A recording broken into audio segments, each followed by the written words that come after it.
Spider-Man, Spider-Man does whatever a spider can. Bam, bam, bam, bam.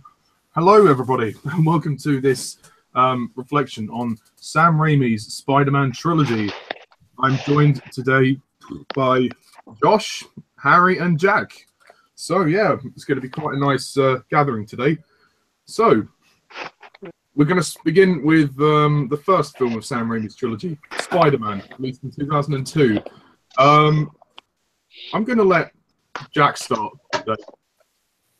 Oh, okay, thanks. Well, what can I really say about Sam Raimi's original Spider-Man film? I mean, it's a great movie. Obviously. Yeah, I mean, I didn't see it in the cinema, but I remember watching. How dare you? Yeah, but I remember watching it on. TV and the DVD and all that, and yeah, I mean, it's a really great movie. I think. I think that Tobey Maguire's Spider-Man is great in the movie, and he really adds a lot to the film. I also think that the whole story of Green Goblin and Green Goblin, played by William Dafoe, he's brilliant in the movie as the Green Goblin, and it's interesting the sort of redesign they did for his costume, like the armor and stuff. Yeah, actually, speaking of that, Jack, would you agree with people? Like, a lot of common criticism about that is that people say his costume looks like a Power Rangers. I would disagree with that. I mean, I like his outfit. I think it's. I mean, you couldn't have had the Green Goblin like as in the comic books. That would just be, for me anyway, that would have been silly. So no, I mean, I'm fine with it, to be honest. I think it's good. But no, I mean, yeah, I would stick with the. I think the outfit he has in that. I guess you could say it's a bit Power Rangery, but I like it anyway, and I think I think William Dafoe is really good. The action is great. Like the whole story as well, like where you see Peter getting bit by the spider, and then he gets radioactive powers, and he becomes Spider-Man. That's great, and I think the CGI still stands up pretty well. I mean, some of it, I guess you could say, is a bit dated, but I think the CGI is really great. I love the outfit, the Spider-Man outfit. It's great, and the theme for Spider-Man that they use, it's fantastic. It's just a really good action movie, and it's sort of. I think this sort of open. I guess this and X-Men. I've long seen X-Men. I think this is sort of this and X-Men were sort of the films sort of kicked films after the shitty, disastrous ones that we had in the 90s, like Fantastic Four and Batman and Robin and Captain America. I mean, I think it sort of kickstarted the superhero genre that we have today. So I mean, thanks, Mr. President. Yeah. God. Yeah, we'll thank him. We'll not thank him for this film because, yeah. Out am I? Yeah. No, but I mean, it's a good movie, and I mean, I haven't seen it in a while, but just going from memory, I mean, I recently bought them on DVD, so I'm gonna have to rewatch them. But no, I mean, it's a good movie, and I think also got who plays Mary Jane. No, Kirsten Dunst. Oh yeah, Kirsten Dunst. Kirsten. Yeah, she's really good in it, and I think like her relationship with Peter Parker's like really good. So I mean, I'm sorry if it's not been the best description of the movie. That's fine. I mean, you normally go into a lot of detail with your other descriptions, so yeah. We'll let you know, Jack. Yeah, I know. Maybe too much, to be honest with those. But yeah, so that's all I really got to say about Spider-Man.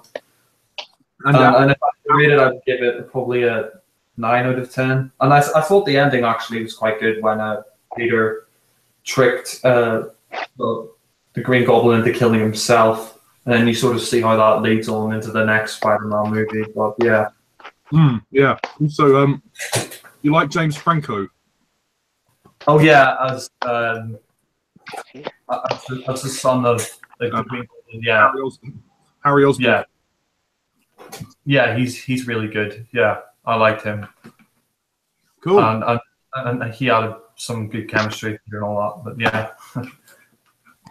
Okay. We'll now move on to Josh.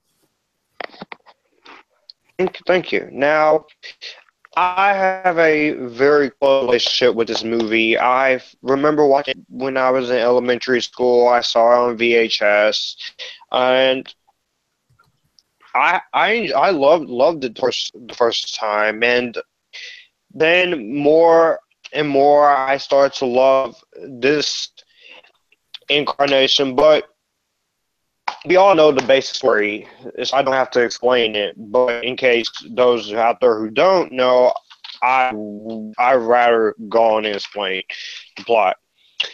Basically, the plot of this is basically Peter Parker. He's an orphan high school teenager who is the nicest guy in the world, and he gets picked up for it. And Even though he has a crush on, and he has a crush on Mary Jane Watson. And while on the field trip, he gets bitten by a spider. He gains superhuman abilities. After his Uncle Ben is killed, he realizes to use it for good, and he becomes Spider-Man and has to fight the Green Goblin. Now, this version of this Sam Raimi trilogy is the best pre-Marvel Cinematic Universe incarnation. I agree. Because, for one, it respects this character. It has a lighthearted tone. People complain that with Tobey Maguire, he's not jokey enough. You have to realize that he only makes the jokes when the situation calls. Yeah. And what I like about Tobey Maguire's version of Peter Parker is that he is the nerdy. He's not like Andrew Garfield, which we'll get to, where he's basically a douche to everybody. But I thought Tobey Maguire, he was perfect. I thought his jokes, this movie is quotable. All three of these Raimi films are quotable, and just the title sequence at the beginning, I liked the title sequence with the music by Danny Elfman. It's pretty cool. It's awesome that he is also composing Justice League as well, so that's pretty cool. All the acting in this movie is great. Tobey Maguire, Kirsten Dunst, still beautiful to this day. I like her as Mary Jane. I like the chemistry between her and Maguire. Yes, some of it is a little iffy, but yes, but I buy their chemistry more than Andrew and Emma's own, which we'll get to. But, I have to say, Kirsten Dunst, and she was great in her, and I do like the upside down kiss. I like that scene. Willem Dafoe is pretty great, the villain. Now, no other actors considered for him: Nicolas Cage, John Travolta, John Malkovich, but they all turned down the part. But Willem Dafoe, he does a really good job.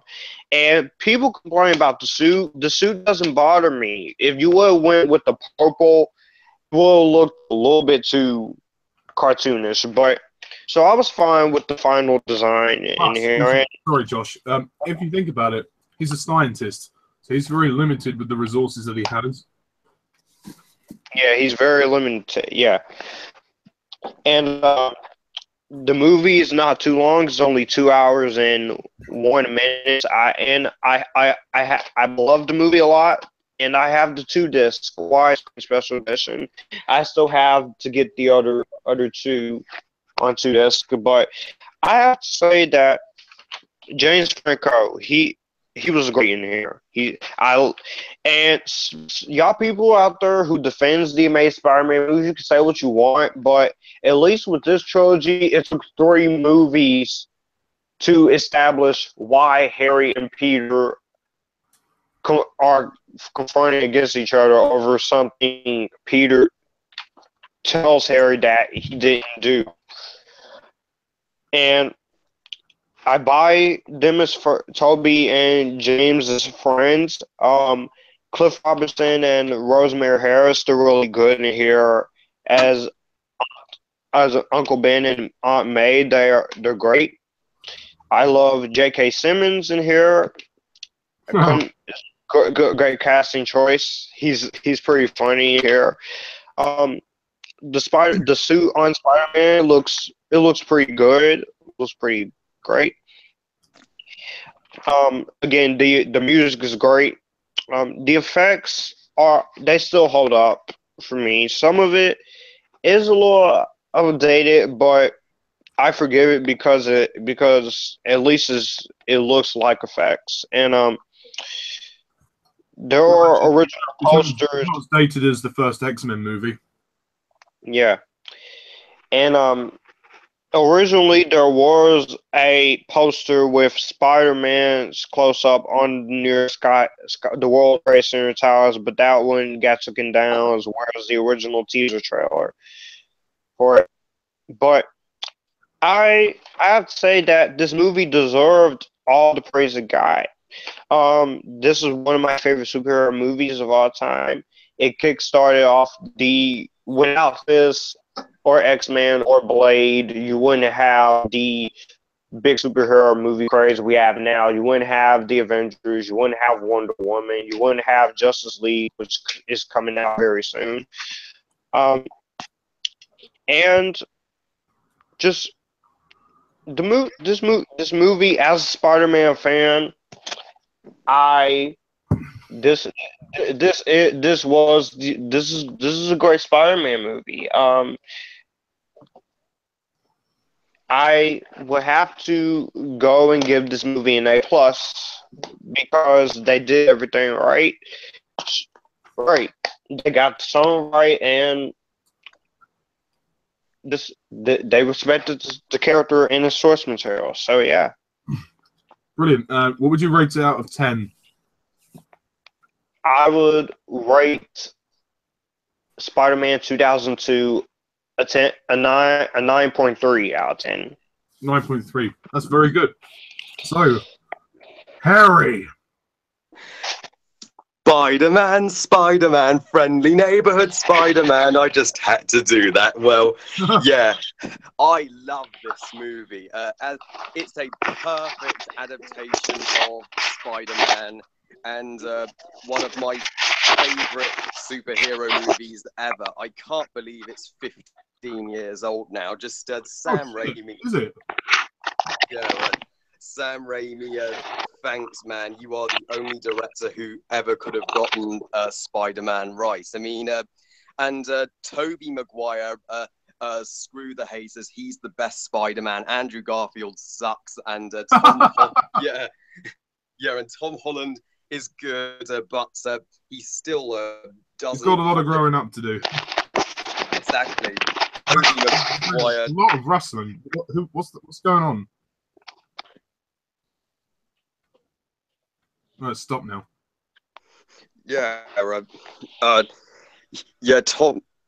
Tobey Maguire just got everything right as both Peter Parker and Spider-Man. Yeah, and obviously not just him, but everyone is perfectly cast. I love Kirsten Dunst as Mary Jane. She's still the best love interest for Spider-Man in all 6 movie adaptations. I mean, you really feel for her with all the drama going on in her family and with her boyfriends and all that. The irony is you never actually see her family. Oh, not really.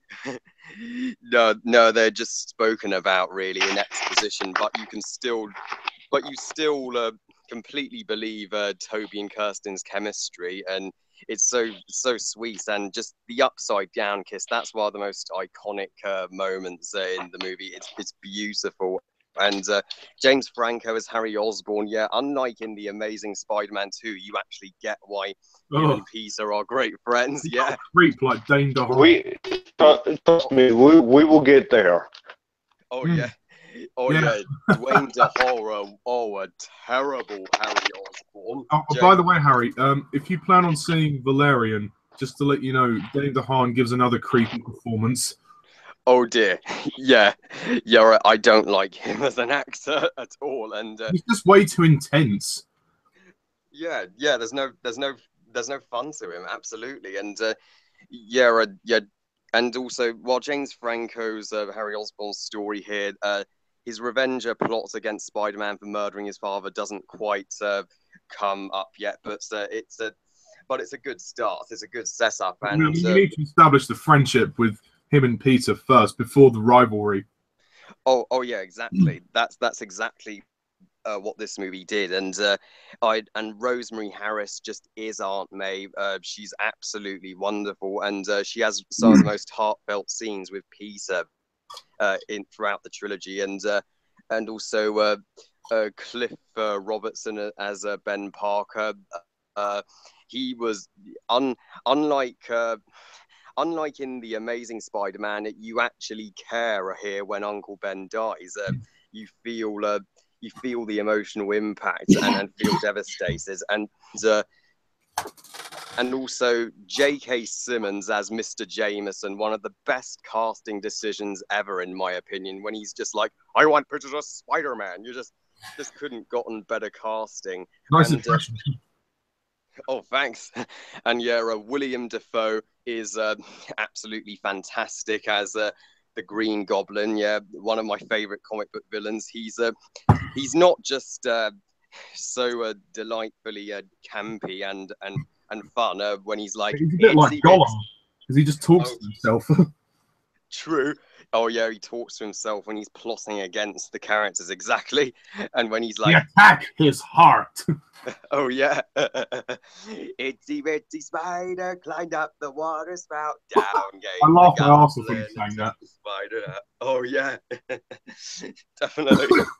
And but he's also a legitimate personal foe for Spider-Man. He literally threatens his loved ones, and their final confrontation at the end gets super brutal.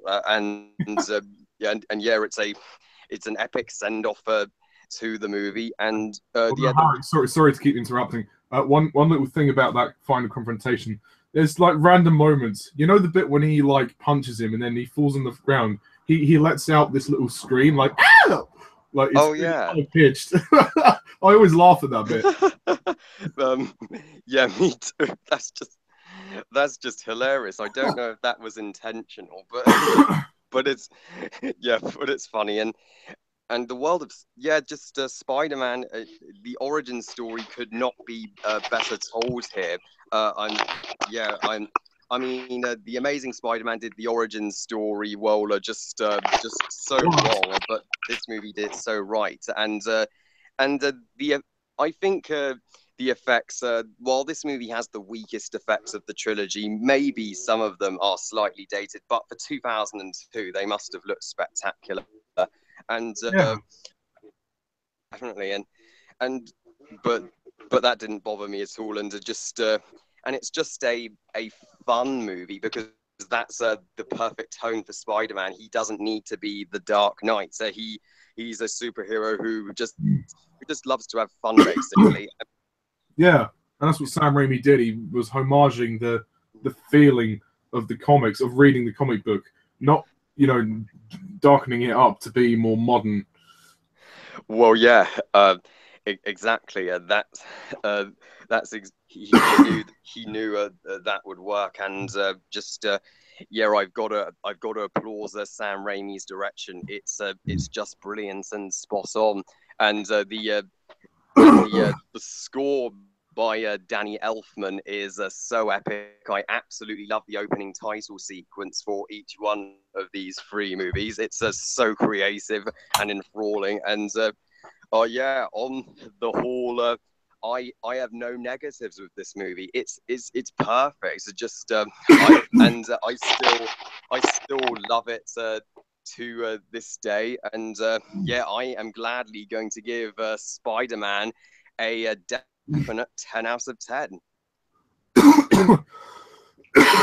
Excuse me. Well, fantastic.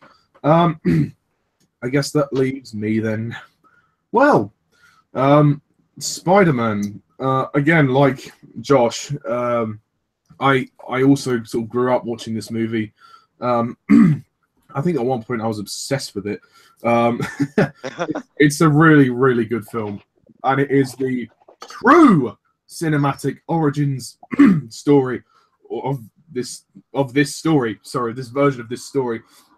Unlike the amazing shit that doesn't do fuck all for this story, that basically copies this.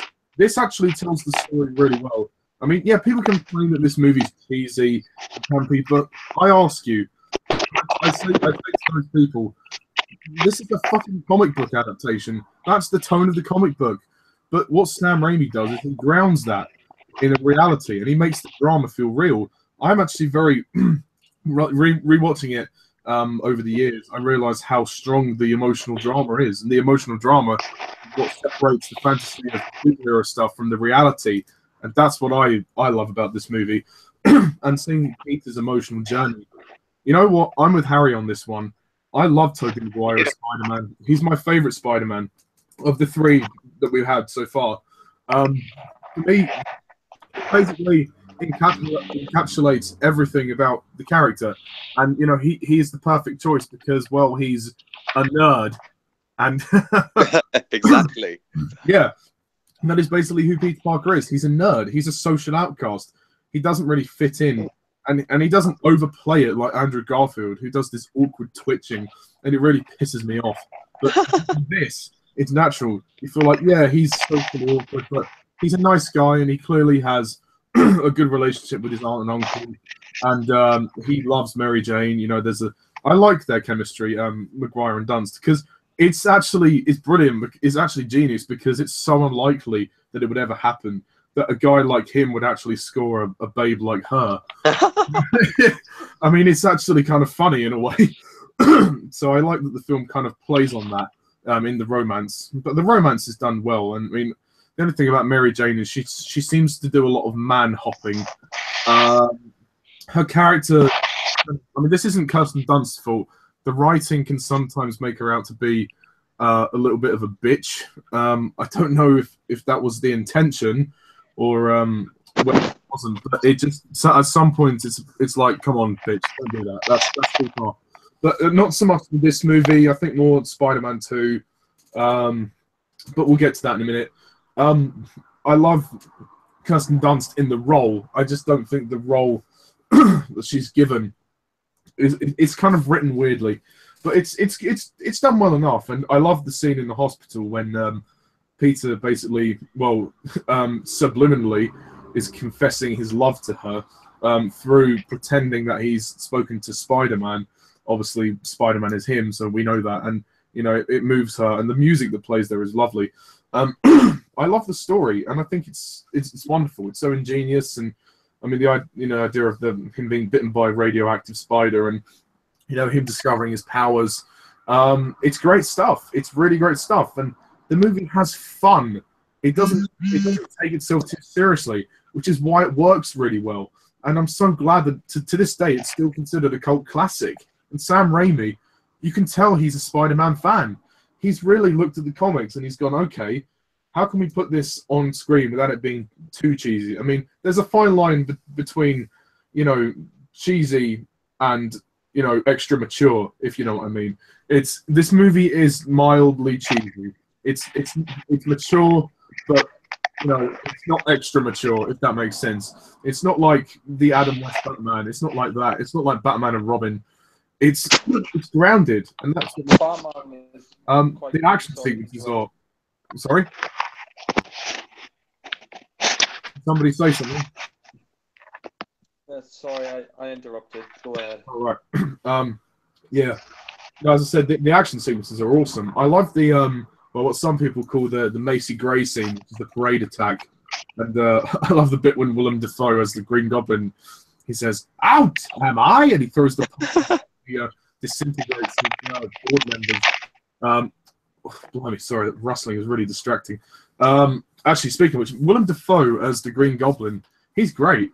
I mean, you can tell it's like a role he's always wanted to do. Like, he's made it like this big pantomime theatrical performance, and he's just completely thrown himself into this role, and I love it. I don't care if it's like a Gollum thing. That doesn't matter to me. It works. Like the way he kind of like really lingers on his accent. Here's the real truth. La, la, la. Like, yeah. First, we attack his heart. Like that. I can't get an impression of it very well. It's great how he's being consumed by. Sorry, I'm gonna have to use that for a minute. Sorry, that is really annoying. Yeah, no, I think it's great how he's being consumed by the Goblin, and it's like at the end of the film when Peter finds out he is the Green Goblin, which I'm surprised he didn't by the sound of his voice. But anyway, and he says, "Oh, thank God for you. The Goblin Kill. I had nothing to do with it. Don't let him take me again. Protect me." Which of course is all a big load of bullshit. But Peter, at first believes it. And I kind of like how after the death of Uncle Ben, it's Norman who's trying to proceed into the ranks and step in as his father figure. But obviously, Peter remains loyal to his uncle, who was like his only father. Speaking of which, Aunt May and Uncle Ben, they're lovely. They are a lovely couple. Like, Rosemary Harris and Cliff Robertson make a brilliant on-screen couple. I mean, they don't have very many scenes together, but they are. You would actually believe that they're married. I genuinely believe that. And when he dies, and she obviously, there's a moment when Peter comes through the door, and then you don't hear any dialogue, but you hear the music, and he tells her that Uncle Ben's died. And she just breaks down. It's horrible. It's so horrible. And the death scene is really, really sad. And a lot of people take the piss out of Tobey Maguire's crying, but it's all right. It works. Everybody looks funny when they're crying, but we don't think about it when it's happening to us. And I love how his uncle inspires him. With great power comes great responsibility. And he doesn't so much as try to avenge his uncle. Well, he does at first, but then, we find out in Spider-Man 3 that this backfires. And obviously he then becomes Spider-Man. And one thing I don't understand is where the hell did he get the material to make the suit? As in the main suit that he wears. Like, because he's only a student, so he doesn't really have a lot. Does anyone know? It never really explains, but I guess he's an expert of science, so it shouldn't have been too much of a problem. Yeah, because I imagine it's like a really skin tight leather or something. Like I would hate to wear it. It looks really uncomfortable. Oh yeah. Which they reference in Spider-Man 2, but we'll get to that in a bit. The music score by Danny Elfman, fantastic.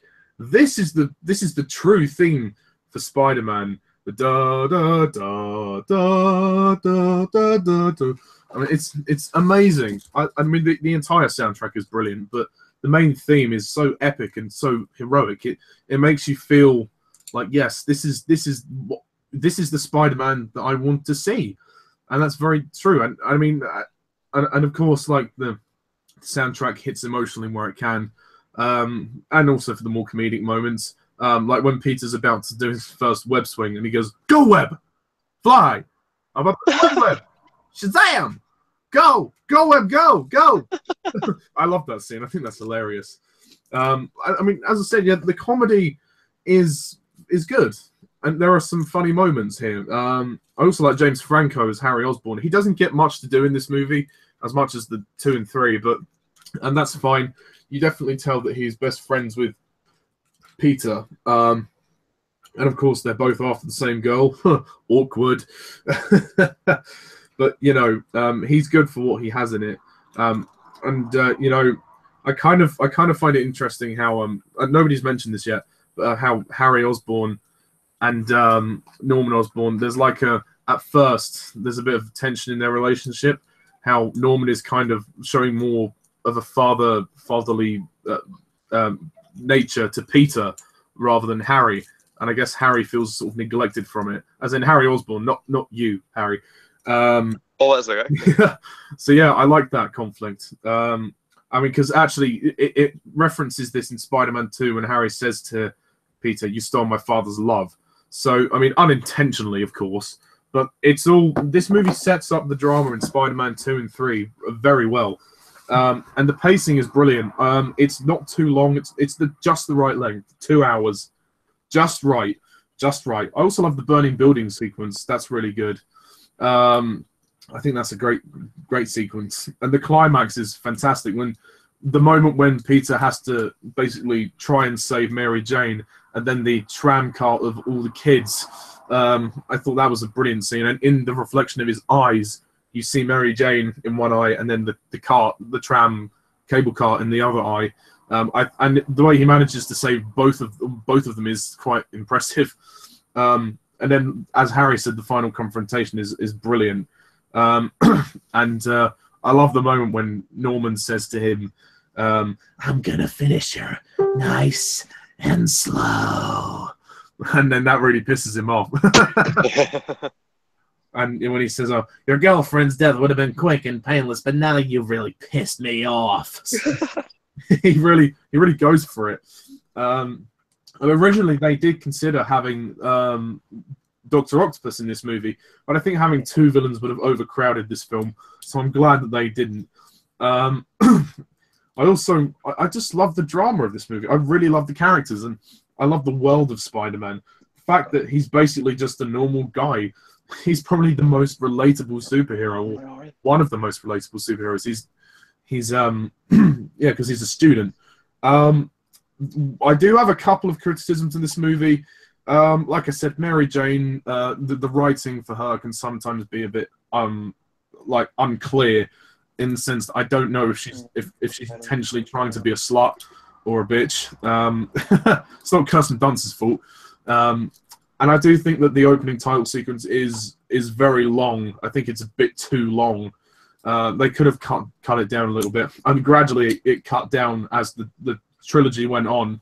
For this first film, it went on for like 3 to 4 minutes. I was like, come on, guys, let's start the film now. Come on. I love the music, but let's start now.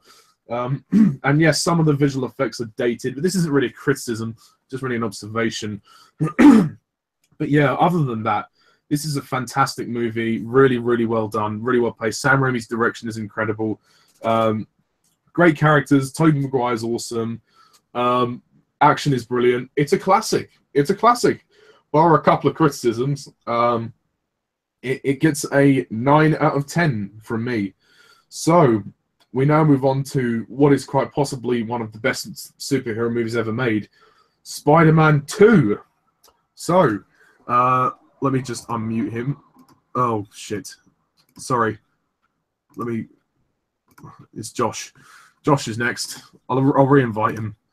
There was a lot of rustling coming from his end, so I had to mute him. It was really annoying. Does anyone else want to say anything about the first movie before we move on?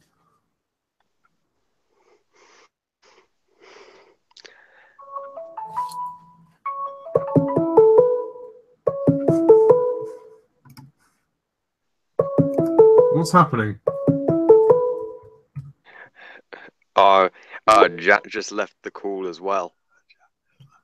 Yeah, I don't know what the hell is happening today.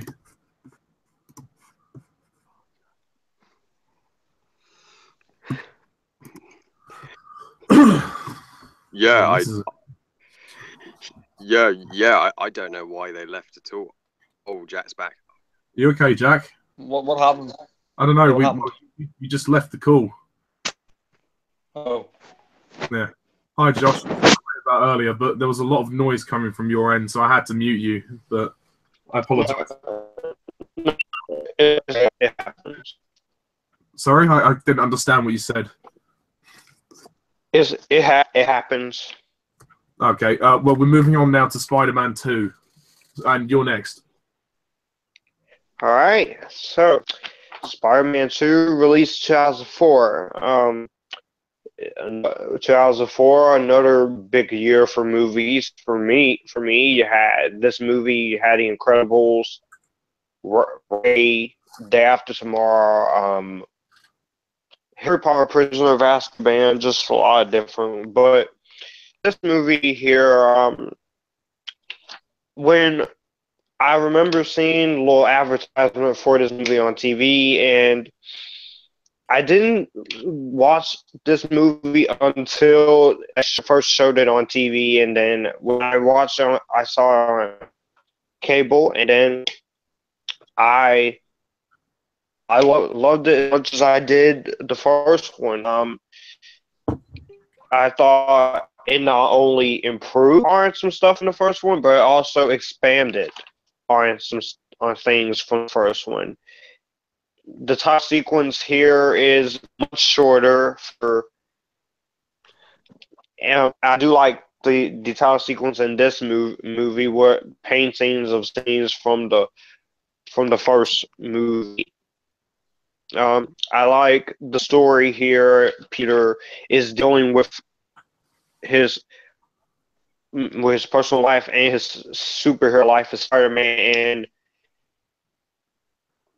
it's an interesting story, and they were inspired by Superman, the story of Superman 2, which also had the title character give up his hero responsibilities, and they also took inspiration from Spider-Man No More.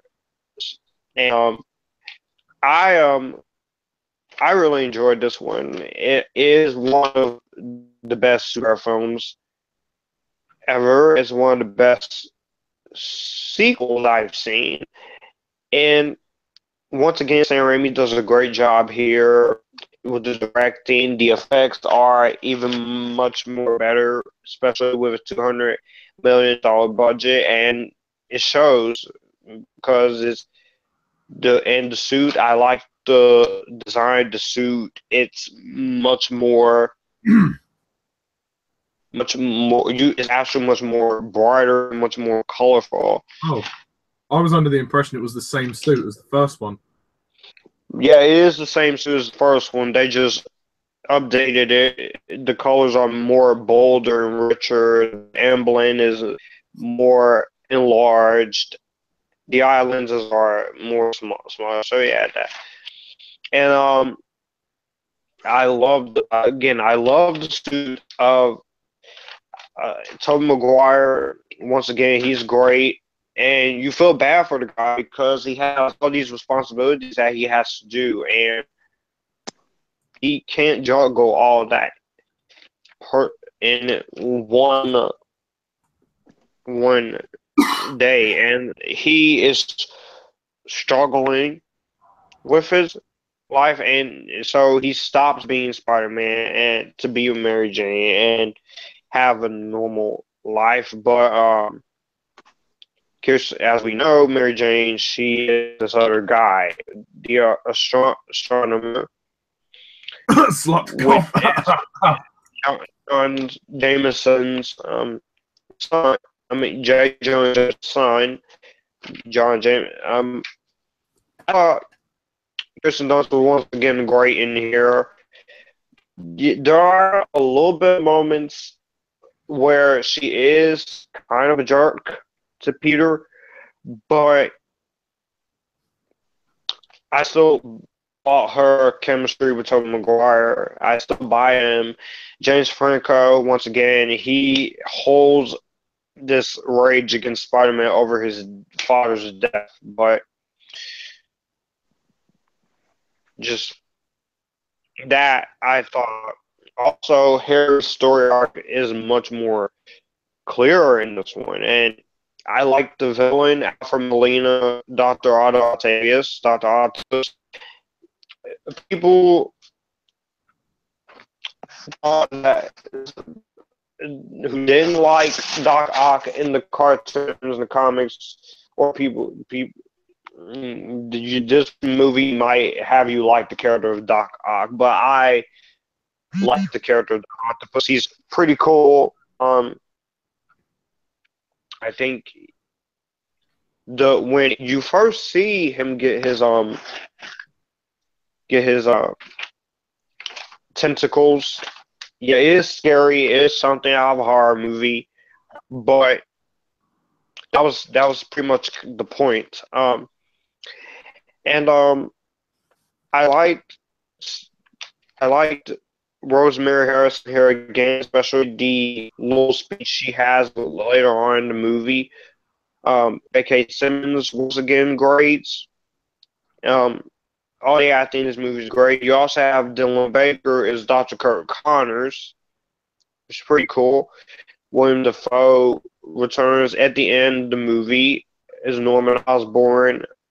All the casting here is good. The comedy is still hilarious. It's still funny and still the joke's still funny. He still has good one-liners.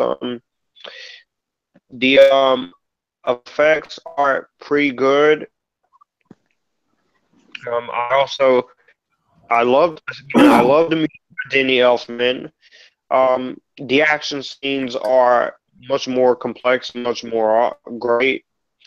The best action scene in this movie is the train fight. Hell yes. And I have seen the Spider-Man 2.1 cut on TV as well. But I have to say that this movie still has a lot of what we like about the first film, but also improves on some stuff. And the one scene with Peter just throwing his costume in the garbage and it's raining, that's straight out of the comics. And this movie just paved the way for other great best reviewed comic book movies with X2, Batman Begins, Dark Knight, which we would get later on in 2008. Just this one is not my favorite. This isn't my favorite Spider-Man movie, but we'll get to that one eventually. But this one is just fun. It's just fun, and people complain that the script is miscalculation. People complain that this character that it's about a couple of things in this movie, but I don't really have any big personal issues with this movie. Yeah. So honestly, I have to say I'm giving this movie a 10 out of 10. This is one of the best, and this is the best Spider-Man film to date, besides Spider-Man Homecoming, which we'll talk about soon. But this isn't my favorite one, because we'll get to the third one. But again, I give this a 10 out of 10. It's just a great movie. Brilliant. Thank you. Jack. Hello? Jack? Yeah, I'm here. Oh, right, yeah. Also, sorry, I forgot that you were actually meant to be first in front of Josh, but yeah, sorry about that. No, it's okay. No, honestly, it's all right. Yeah, so we're talking about Spider-Man 2. Yeah, and 2, I love this movie. I remember seeing it back in the cinema when it came out, and with my dad and my brother, and we absolutely loved it. I mean, Doctor Octopus, all that. It's just an amazing movie. I mean, I think the plot is really good. Like the fact that Doctor Octopus is basically, he's sort of creating these arms, and he's sort of this good guy, but then like when the experiment goes wrong and they attach themselves to him, he sort of becomes controlled by these arms, and it sort of takes over, and he sort of goes around the city, and he becomes mad basically. And I think this movie really is one of the greatest superhero films of all time. I mean, it really stretched the boundaries of superhero films. I mean, we had Spider-Man 1, but Spider-Man 2, I think, is just a step up in every way. I mean, I really love the story this time round. The fact that Peter, he no longer wants to really be Spider-Man. He wants to sort of move on with his life and sort of forget about Spider-Man. He sort of, that iconic image where he throws the Spider-Man costume in the bin, and he walks off. And I think the the relationships here are developed a lot more. I really like the stuff with him and Mary Jane in this one, and the fact that he's kind of growing up in this film. I also like the fact that Dr. Octopus himself, I mean, there's just so many great action scenes in this. It's not just a great superhero film, but I think a great action movie as well. I mean, it really is, it really is one of the greatest action superhero films of the last decade. More than that. I mean, it's just one of the best superhero action movies, and I really think it is fantastic. And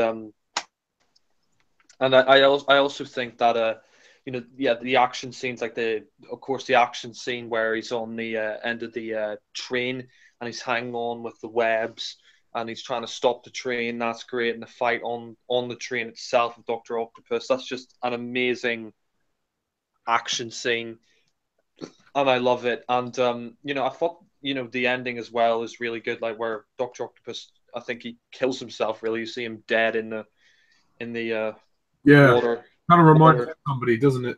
Yeah, Green Goblin. Yeah, but no, I think the ending is really good. And then then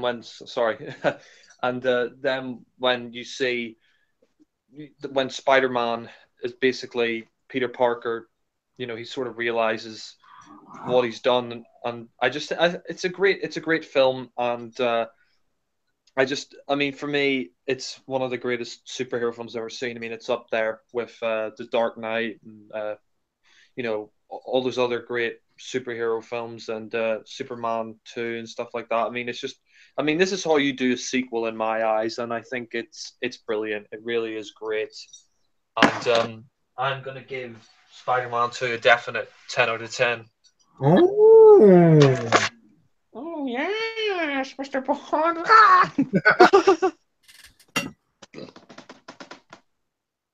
Yeah.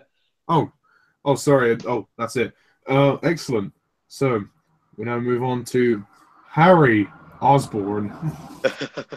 Thanks. I'm about to say something that will shock a lot of people. Spider-Man 2 is not my favorite Spider-Man movie. Heresy! Yeah, I don't consider it the best, unlike the majority, but I still love it. It's still a masterpiece, obviously. I mean, I love the original Sam Raimi Spider-Man. You off. Oh yeah, oh, yeah, thanks. But this is just an improvement over the first film, just in every aspect. I mean, Sam Raimi took this character and this movie as a sequel to a whole new level. The stakes are higher. It's more emotional. It's more powerful. It's more ambitious, and and Peter's struggle. You really feel sorry for him trying to find. In the first movie, he was, the boy, but in this one, he really grows up and matures and becomes the man. You can't even get a drink without it being empty. Yep. Yeah, definitely. And the movie continues his coming of age story so well. And Tobey Maguire gives one of the best performances of his career. Yeah, he should have gotten an Oscar nomination for this performance. I'm not joking. And even though Kirsten Dunst is Mary Jane, she may seem a little hard on him in this movie after he misses her play, and she is marrying Mr. Jameson's son. But I do believe she redeems herself at the end. You can tell she always does feel something for him deep down. And James Franco as Harry Osborn, his storyline with his revenge plot against Spider-Man gets way more focus here. It actually comes to fruition where he makes the deal with Doc Ock to bring him Spider-Man, and he'll give him the materials he needs to build his a devastating weapon. And just it's because he built it twice. And yeah, it's an incredibly intense moment when Harry actually finds out Peter's Spider-Man, and MJ finds out Peter's Spider-Man too.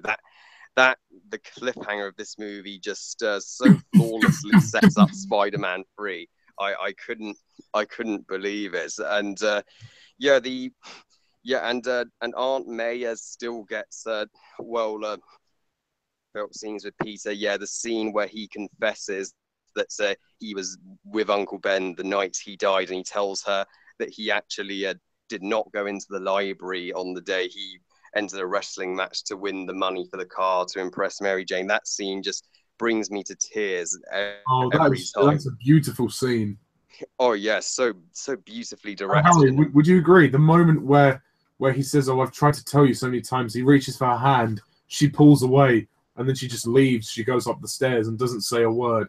I find that to be so emotionally powerful.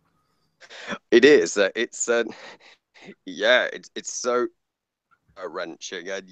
You can really see the grief Aunt May's going through without her even having to say a word. And this is definitely a darker movie than the first one, but the comedy is still here. It still remembers to have fun with Spider-Man. My favorite comedy moment in the movie would have to be the lift scene where Spider-Man goes in the elevator with the guy and Mr. Jameson, he still gets some great one-liners here, and he even gets one of the best laughs in movie history when he's like, "You're serious?" And then and Alfred Molina as the Green Goblin, he just kicks ass as a villain. He's one of the best villains in this trilogy. And I also love his wife, played by Donna Murphy. She's obviously a big part of his motivation for turning evil. And the effects here are definitely improved and stepped up from the first one. And the action sequences are just amazing, especially the train fight. The train fight is so freaking awesome. Still, not many action scenes in a superhero movie have lived up to that 13 years later. And and it also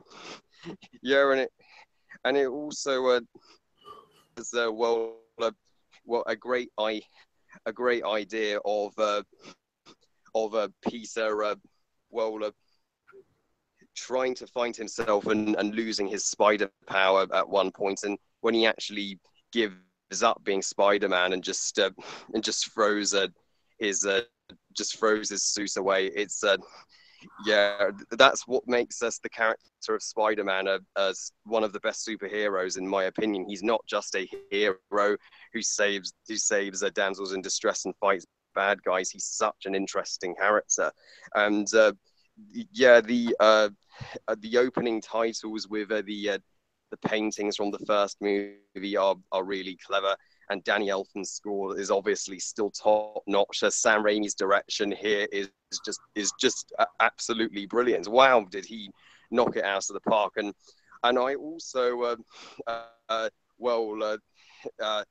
got to point out this is the second Spider-Man villain. Doc Ock also commits suicide at the end, just like Green Goblin did at the end of the first movie. They all commit suicide in this trilogy, and we'll also get to what happens in the third one. But and I mean, actually, yeah, you're right. The only villain who doesn't do that is Sandman.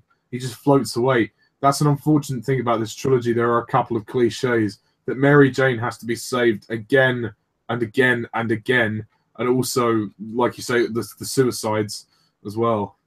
Oh yeah, yeah, true. I wouldn't be surprised if Uncle Ben committed suicide at the rate that they were going. Yeah, yeah, probably. And but yeah, I also think the ending of this movie is beautiful, and it's refreshing that this movie is the only Spider-Man film not to end on a funeral scene. Yes.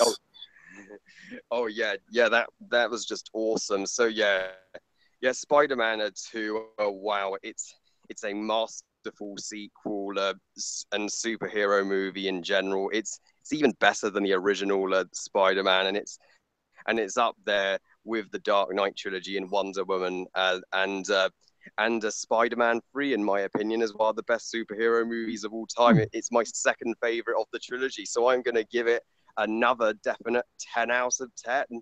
Brilliant. I say, Harry, why do you prefer Spider-Man 3 over Spider-Man 2? Well, I'll explain when I talk about Spider-Man 3, because I have a bit to say. Okay, that's fair enough. I'll hold you to that. As for me, I'm pretty much in agreement. Although I have to, well, mostly, I have to say this is my favorite, not only my favorite of the Spider-Man trilogy, and not only the best of the 6 Spider-Man films, but it's probably my favorite superhero movie of all time. Wow. I love this film to death. It is so good. This is how superhero movies should be made. Forget all the fucking dark, gritty reboots that we get. I mean, you know, forget the MCU, forget DC. This is it. You know, I think Spider-Man 2's got it all. It's so much more than the first one in every way. I mean, the story, for one, is just genius. I mean, the coming-of-age story is perfect. It works so well for Peter. He's stressed. He's having a midlife crisis. He just can't manage his life. He can't sort himself out. Not because he doesn't want to, just because physically he's doing too much and he can't do it.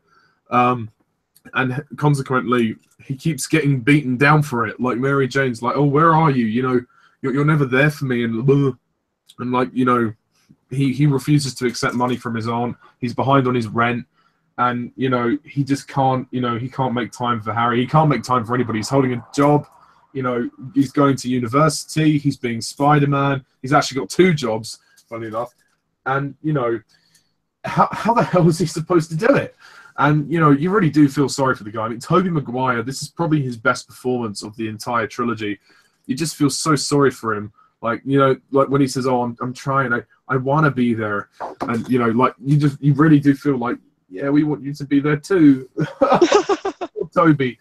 Oh, I mean, yeah, so the story's genius. I also love the aspect of the plot regarding Dr. Octopus, how he wants to sustain fusion and, you know, create a world of renewable energy, which I think is fantastic and provokes a lot of thought to scientists out there. And it's very surprising you get this type of thing in a superhero movie. The only cliche with this is that, yeah, Dr. Octopus is a scientist like Norman Osborn, but oh well, you know, it doesn't matter. It works very well in both movies. And, you know, I think the characters, again, are great. Like I said, Tobey Maguire as Peter Parker / Spider-Man. I don't care that he doesn't make jokes all the time, because that's not what the character's about. Yeah, Spider-Man, he is not so quippy in this trilogy. He makes more quips in Spider-Man 3, I think. But for the first 2, he doesn't really make many quips. He does sometimes.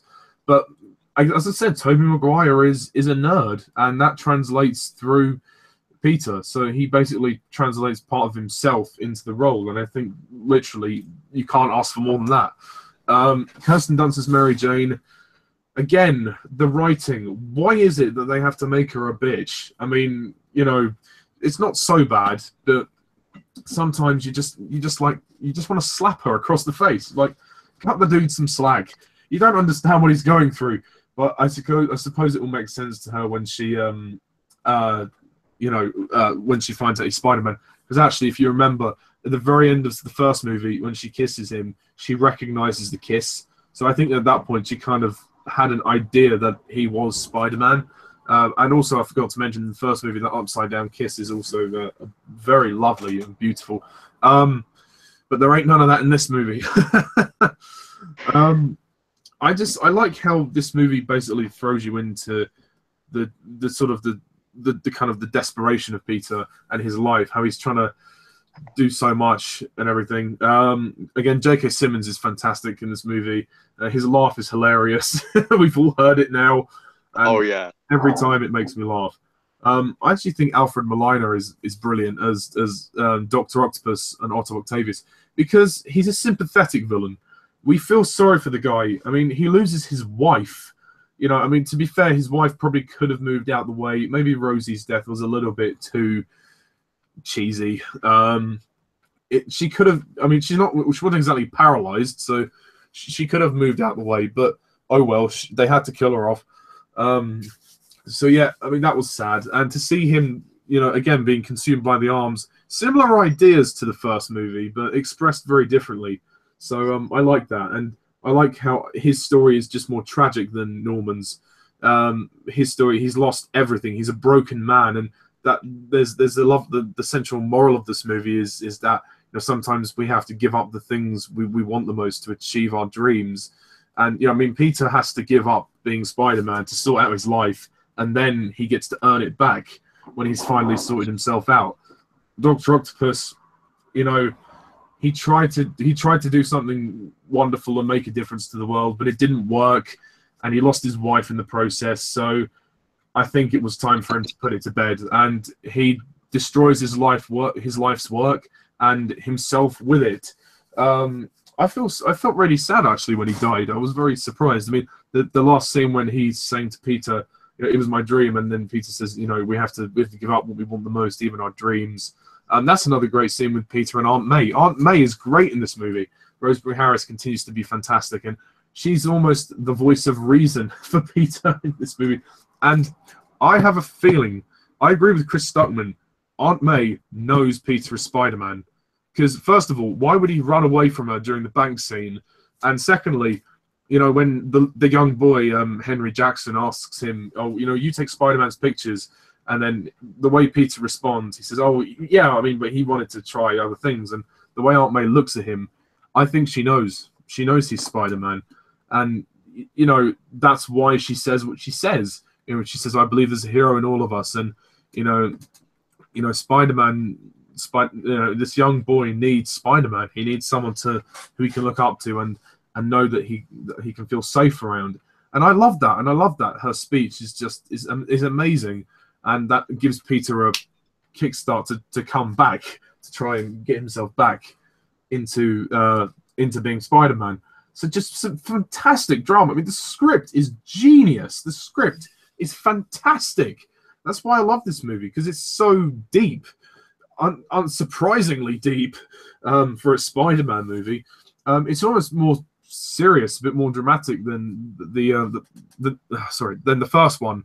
I mean, I love the first one for what it did, but this does indeed take it further. I mean, the hospital scene with Dr. Octopus is a bit dark. Maybe that was a little bit too far, but it kind of works for what it is. It really does. It scared the crap out of me when I first saw it. I mean, it's obviously Sam Raimi basically homaging The Evil Dead, which is what he made before.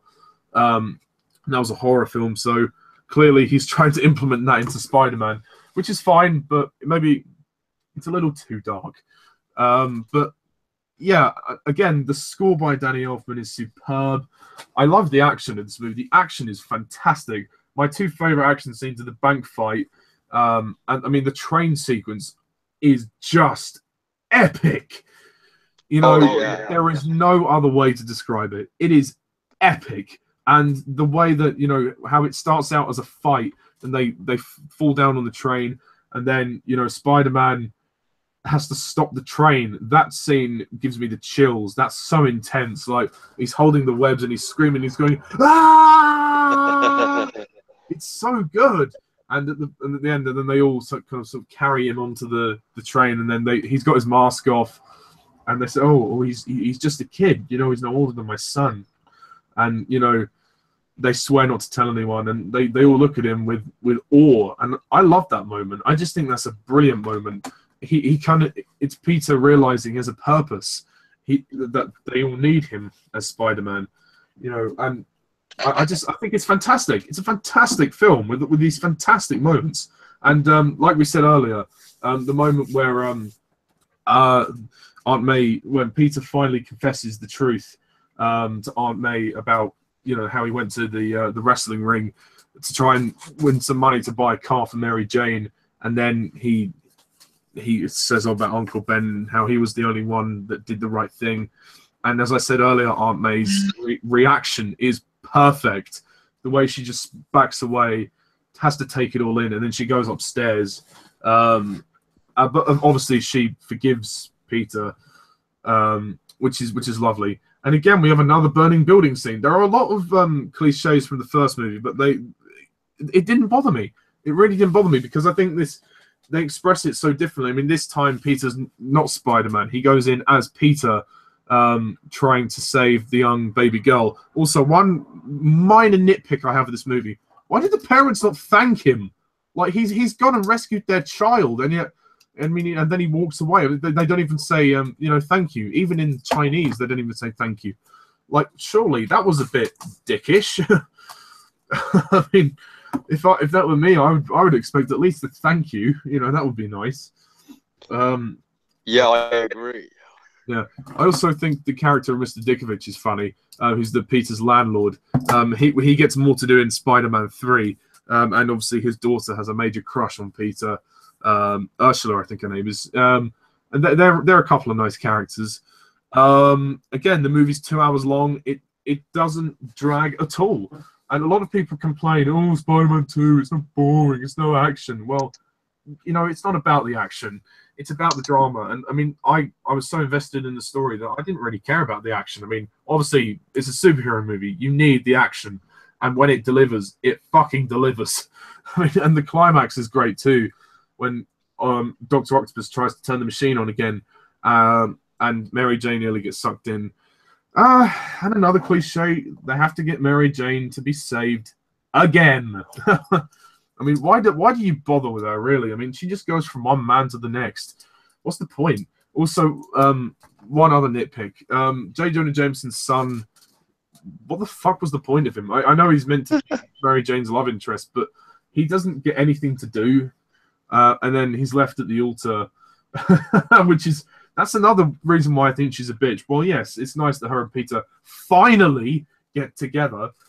Why did she do it on her wedding day? Why did she allow herself to go through all of that planning, all of that prep, to waste all that money just to ditch the guy at the altar and go and be with Peter? I mean, what? How heartless. I mean, I just have that's a minor thing. Yeah, and I think I also like the introduction of Dr. Connors as well. I mean, sadly, Dylan Baker's Dr. Connors never got to be the Lizard.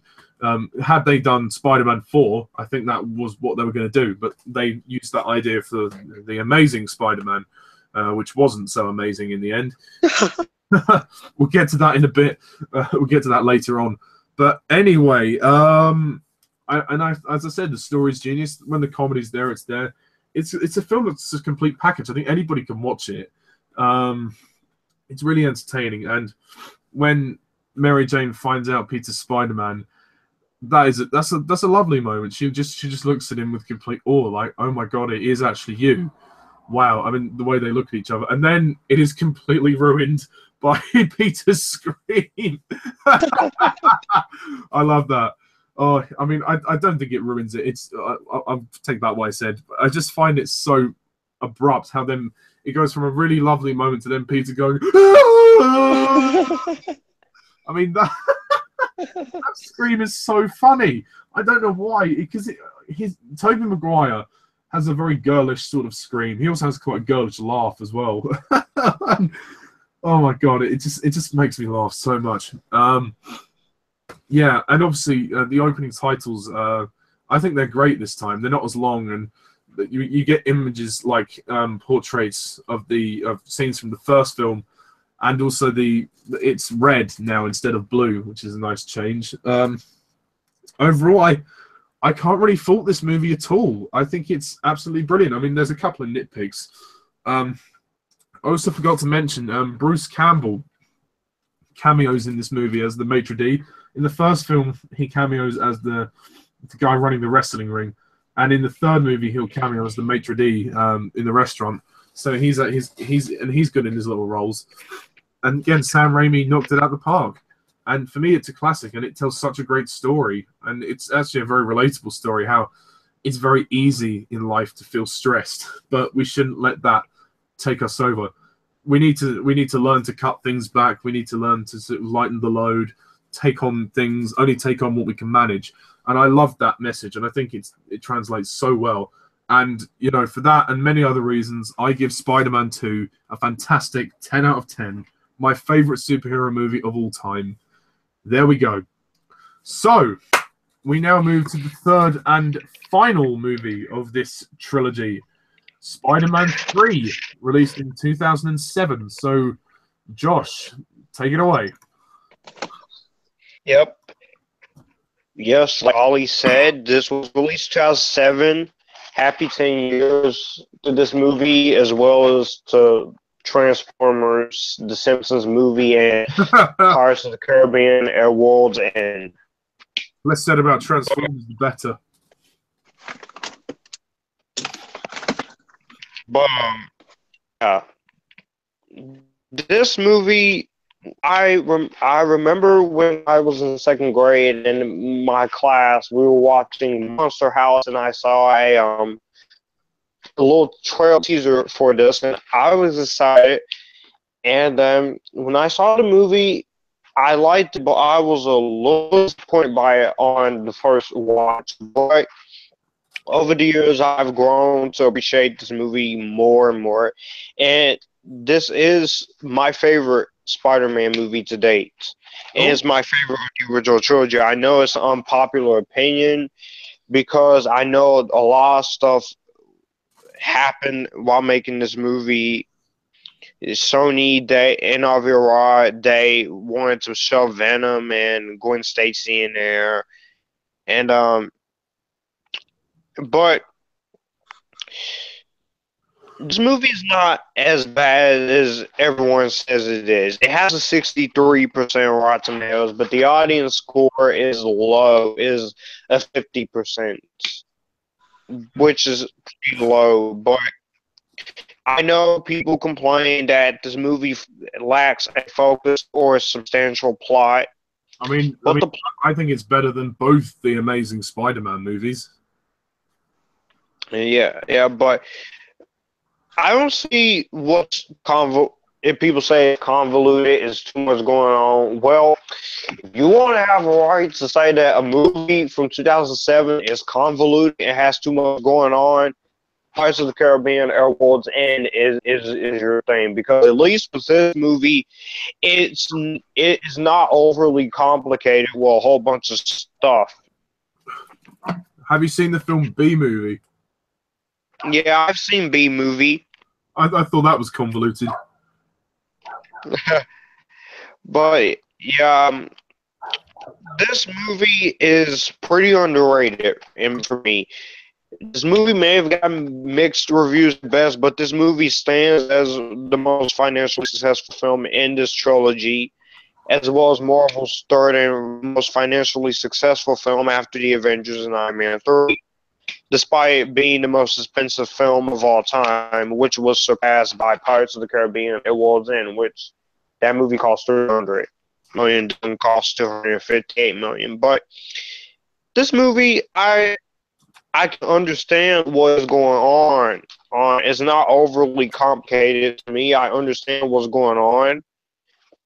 This is a movie that requires you to pay attention and focus. But yeah, I know the stuff.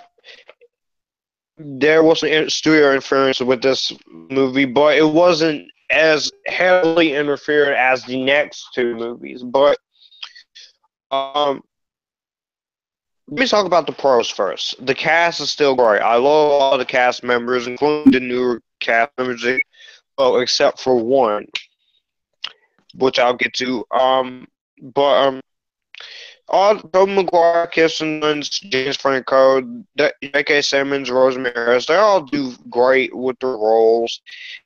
And once again, I like that we finally get to see Peter happy, and he's doing good as Peter and Spider-Man, but he's also helping Mary Jane, but which I will explain more about her in my thought. But I'll say that Kirsten Dunst, she's still good in here. She's still good in the role. James Franco is pretty cool to see his story come full circle in here. And a whole story with Uncle Ben's killer. I like that they went back to this, and people complain that they shouldn't have went back to this. They have to go. They have to go back to this at some point. I agree. People. I agree because it ties the first two films into the third one. You have a story to wrap up, so of course you're gonna have to back to it. And I think Sam Raimi, he once again does a great job with the directing, and he not only directed the film, but he also helped with the story and helped with the script, along with his brother and Al Sargent, who was the writer of the second one. But the acting is still fine there. I love the suit, the red and blue suit. People complain that the black suit doesn't look all that good. People say they should have went with the plastic suit from the comics, but I love the suit, the design suit. It looks much better than the suit in the American Batman, which I will get to. But the black suit, when you see Spider-Man black suit, yes, we could have done some Spider-Man, this black suit thing, a little bit long. Originally, this movie was going to be into two parts. But the script writer he couldn't abandon intermediate climax for the second one, and I think this was a two-parter. I think people will respond to this movie much more, but I don't see what the big deal. Again, I love the cast. I love the cast in here. I love the action scenes. This has deep action of the three. Spider-Man beating the crap out of Sandman and saying it's time to pay, Marco. With Harry and Peter, the two fights with them, they were pretty good, especially the second fight, because you buy them that they've been friends. Excuse me, but you buy them as friends in the first one, and then they're having this conflict in this movie and second one, and they fight each other, and I felt more here than I did with the Dane of Harry Osborn. Oh, Dane. Because at least here, if movies to get to this point where they're fighting each other. So I pretty much again, some cinematography is really. I love the opening title sequence. Is back to blue, but this time they added the little black symbol into it.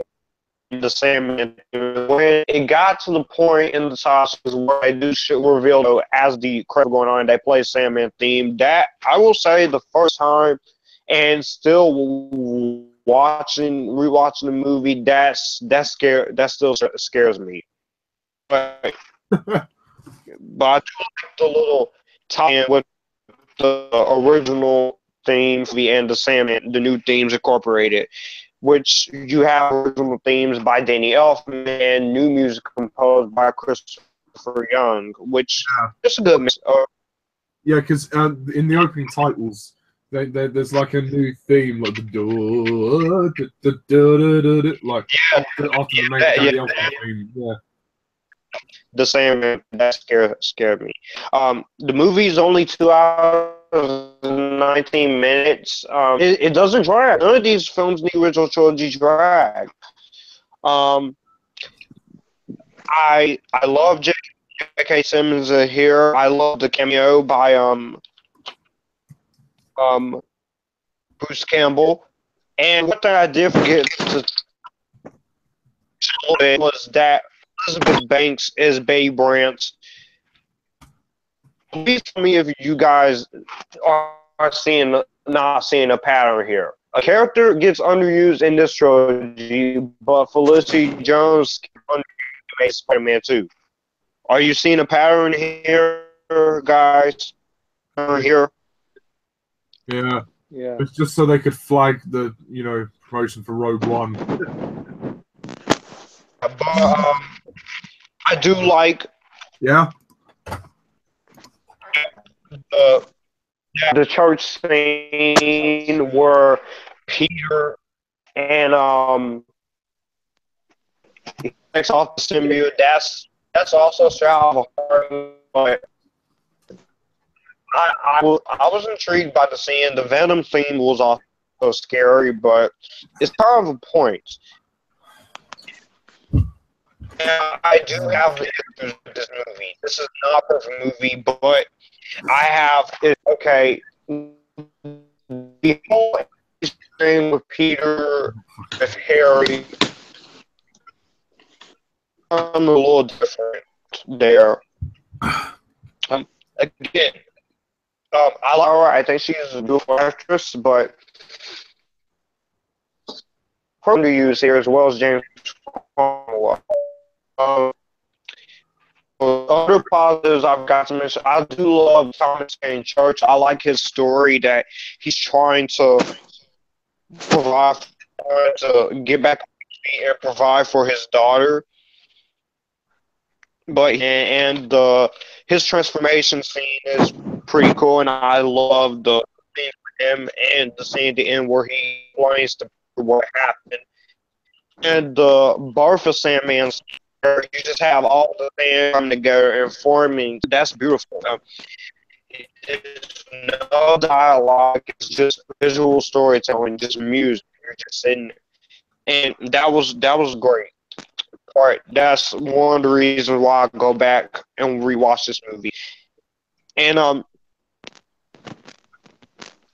the negatives, yes, MJ is kind of a bitch. She is, and she's like, it's not about you, Peter. It's about me. And I'm like, hey, he's trying to help you out with your little problems going on. And it's just like every time she just gets mad, I'm like, oh. But also, I felt like I'll get to the biggest issue, but anyway, I feel like I feel like they could have touched on this whole black symbiote thing just a little bit more. Yeah, guy out of nowhere. And them characters in here, you were clearly setting him up to become the Lizard, and what Spider-Man would have been like with Dylan Baker the Lizard. I would have loved that. It would have been much better than what we got after this movie. Just also, people see villains. It's only 3 villains. How is that too many villains? Only 3 freaking villains. Wait, are you saying Also, you wanted more than 3 villains? no, people will complain saying there's too many villains. It's only 3 villains. Sandman and Venom. The problem with New Goblin is that he gets the amnesia, and then it takes him a while. He gets amnesia back, and then we pretty much know what happened to him. And also other issue, I felt like, again, Gwen Stacy is underused. Aunt May is once again great here. That's always a positive. Venom, I like the design of Venom. Again, I like his musical theme. It's creepy. It's intense. And I do like the transformation. And I feel like if you were to split this movie into 2 parts, then you could have ended one with Venom, and then part 2 pick up where part 1 leaves off. It could have, but I feel like it's still pretty good. But it's just when MJ is acting like a jerk to Peter, especially I admit that upside down kiss he did with Gwen, but and then the love triangle was pretty pointless. Love triangle was pointless. Biggest issue for the movie is Topher Venom.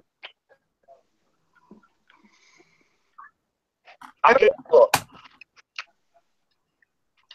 will take him over the Hind, but I just don't grace. I will say this.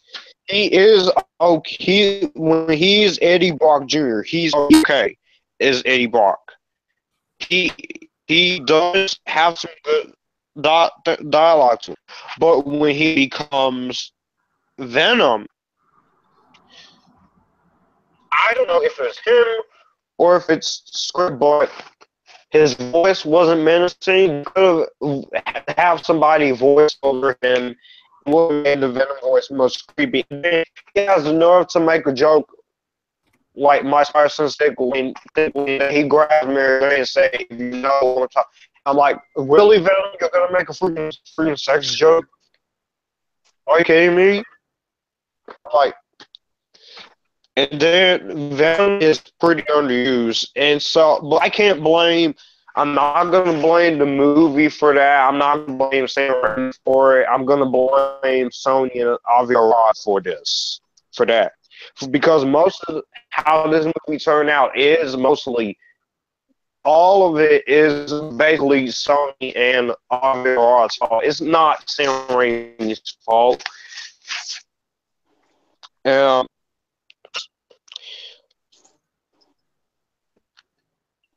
Again, I like the fun scene. I do like Harry sacrificing after the butler that his father killed by the glider. He goes to help his friend, and SpiderMan they take on Sandman and Venom, and the one line I do like from Venom is when he says, "Never wound what you can't kill." I do like that line. I don't know what the line means, but I do like the line. I think the line when is, Harry sorry, Josh, to interrupt. I think the line is referring to himself. Never wound what you can't kill, because the symbiote has attached itself to Peter and Eddie. So it's basically he's saying that the symbiote is an indestructible force, and he's saying, "Oh, you can't kill it." But even Connors, he even says it that the symbiote emphasizes characteristics of his host, especially aggression, and even he was trying to convince him to take the darn suit off, but he refused to listen, like a dumbass, and just just Peter, and the weakness, I, I don't. The weakness was kind of laughable when I first watched it, but there's no other way in stopping the weakness. But when Harry does sacrifice himself for his friend, I felt that. I felt that emotion. And when Harry died, I also felt that emotion. We've had 4 movies of these Spider-Man movies take place in the funeral scene at the end of the movie. The 2002 film, this one, The Amazing Spider-Man, and Amazing Spider-Man 2. But at least here I felt the emotion. I felt happen, and then also Peter and I will, if they will just, I would like to see Peter and Mary Jane get married. I would like to see the Lizard be the main villain. I would like to see what Sam Raimi Spider-Man 4 if Sony did not have to cancel it in favor of the unnecessary, overhyped reboots.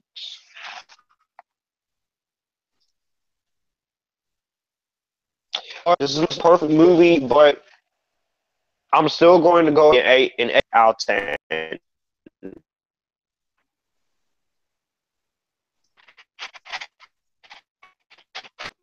So yeah, I give this movie an 8 point. That's my honest Spider-Man 3.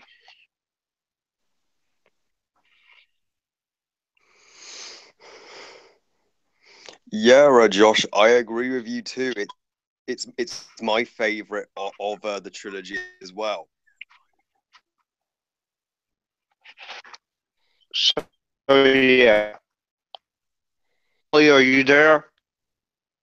Uh, Ollie and Jack have left the call for some reason. They'll be back. Um,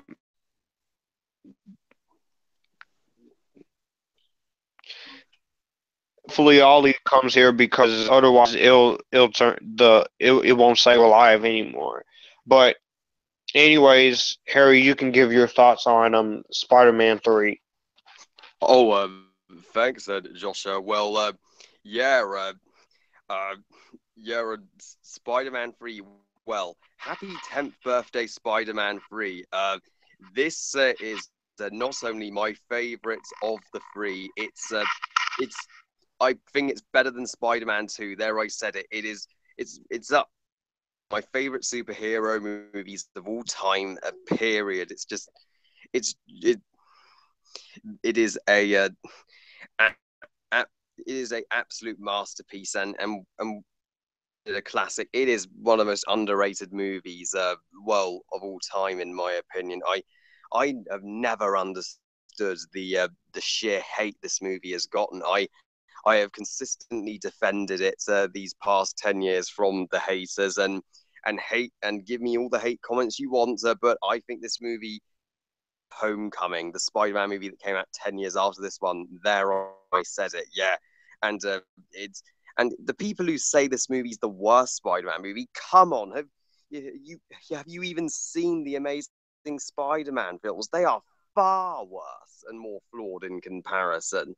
I mean, at least Sam Raimi tried. His heart is definitely in the right place.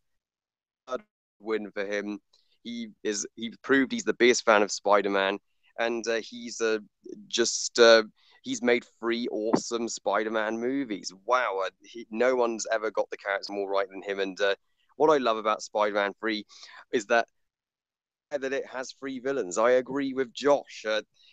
The fact that it has 3 villains, it's a big risk. But it works for me. It raises the stakes having 3 villains. It sets itself apart from the first 2 movies. It's different. It's definitely the most epic of the trilogy for me. Yeah, this has the best action and visual effects. Just wow, this movie. It's not only a technical marvel. At the time, it was one of the most expensive movies ever made. It cost like $238 million, and you can really tell that went to good use. And just I love how Peter's whole journey to come of age and grow up concludes just outstandingly here. He really goes down a darker path in this one with the black suits. I love the idea that this movie actually introduced the symbiote and the black suit. This is the Spider-Man movie ever to have the black suits, and I'm shocked that they've never brought it back. If they did Spider-Man 4, I would have loved to have seen Carnage be the villain, and yeah, Tobey Maguire. I don't care what people say. I don't. He gives his best performance here, in my opinion. Just he is able to and Dark Peter just perfectly. I find the dance scenes and the emo Peter scenes funny. That yes, I did not find them annoying. I don't get why people complain. Yeah, I was laughing my ass off, and I found it so hilarious when he was dancing down the street and the dance club scene. That's an incredibly bold scene to put in a Spider-Man movie, and it worked. And Mary Jane, Kirsten Dunst. Wow, this is her best performance too. You feel so sorry for her here. I mean, in this time around, she's actually in the right in the situation. I mean, I think her complaints that Peter isn't there for her are justified this time, because he's getting so overly cocky and confident and full of himself, and he's not supporting her the way he should be when she gets fired from her job, even though I think she sang perfectly fine, and she's just going, she's losing her boyfriend to another girl, Gwen Stacy. God, and James Franco as Harry Osborn, this is his best movie too. Just all of the characters here get their defining moments from what was set up in the first two movies, and this movie's the payoff to that. The new Goblin, I love the new Goblin here. He is leagues better here than in The Amazing Shit 2, which we will get to. So, yeah, and I know people bitch about Harry getting amnesia. They say Harry getting amnesia was stupid. Why did they give him amnesia? Well, they had to find some way of balancing out the three villains. I mean, and I don't think three villains is too many, because, like Josh said, it's only three. They could have done more. And yeah, right. I love Thomas Hayden Church as the Sandman. He is so fantastic. He's my favorite villain of this trilogy. Yeah, and I actually think he did need to be here. I'm glad that they went back to the Uncle Ben storyline, and I love the twist that it was actually him who was Uncle Ben's real killer, and it was only an accident. That really enhances the movie's message about how revenge is wrong and how we should forgive no matter what terrible things we've done to each other. Yeah, this movie has such a strong, and thought-provoking message that revenge is never the answer, no matter how bad things get, and we all feel tempted to take it in at some point in life, but we must learn to move on. And yeah, I love how they gave him the great motivation to save his daughter. That's the reason why he steals the money, and the scene where he comes to life, like Josh said, is absolutely beautiful. That is one of my favorite movie scenes. I'm not kidding.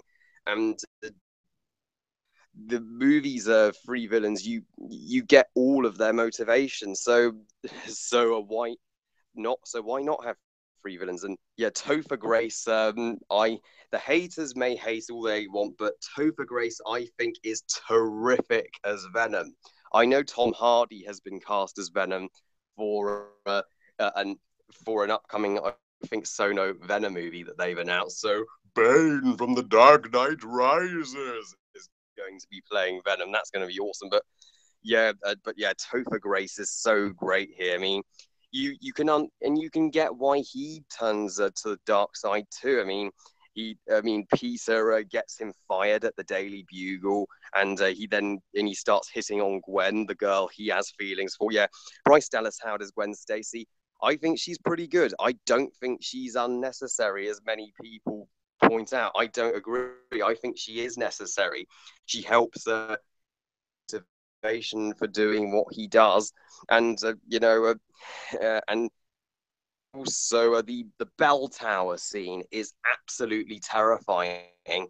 That sent shivers down my spine. Yeah, this movie has this movie has it is the darkest and grittiest of the three Spider-Man movies. It still has comedy, but it does have the least comedy, very, very appropriately here. This is the emotional climax of this trilogy, and always something going on. I was on the edge of my seat throughout. I was never bored. These movies are the perfect length.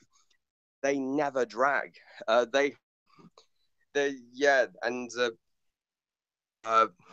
Action sequences here are just the best there. And the final battle between Spidey, New Goblin, Venom, and Sandman to save Mary Jane. That is one of my 10 favorite movie action scenes of all time. It's so epic. Oh my God, it's off the scale. I think it's better than the train scene in Spider-Man 2. Shock you all, but I think that's true.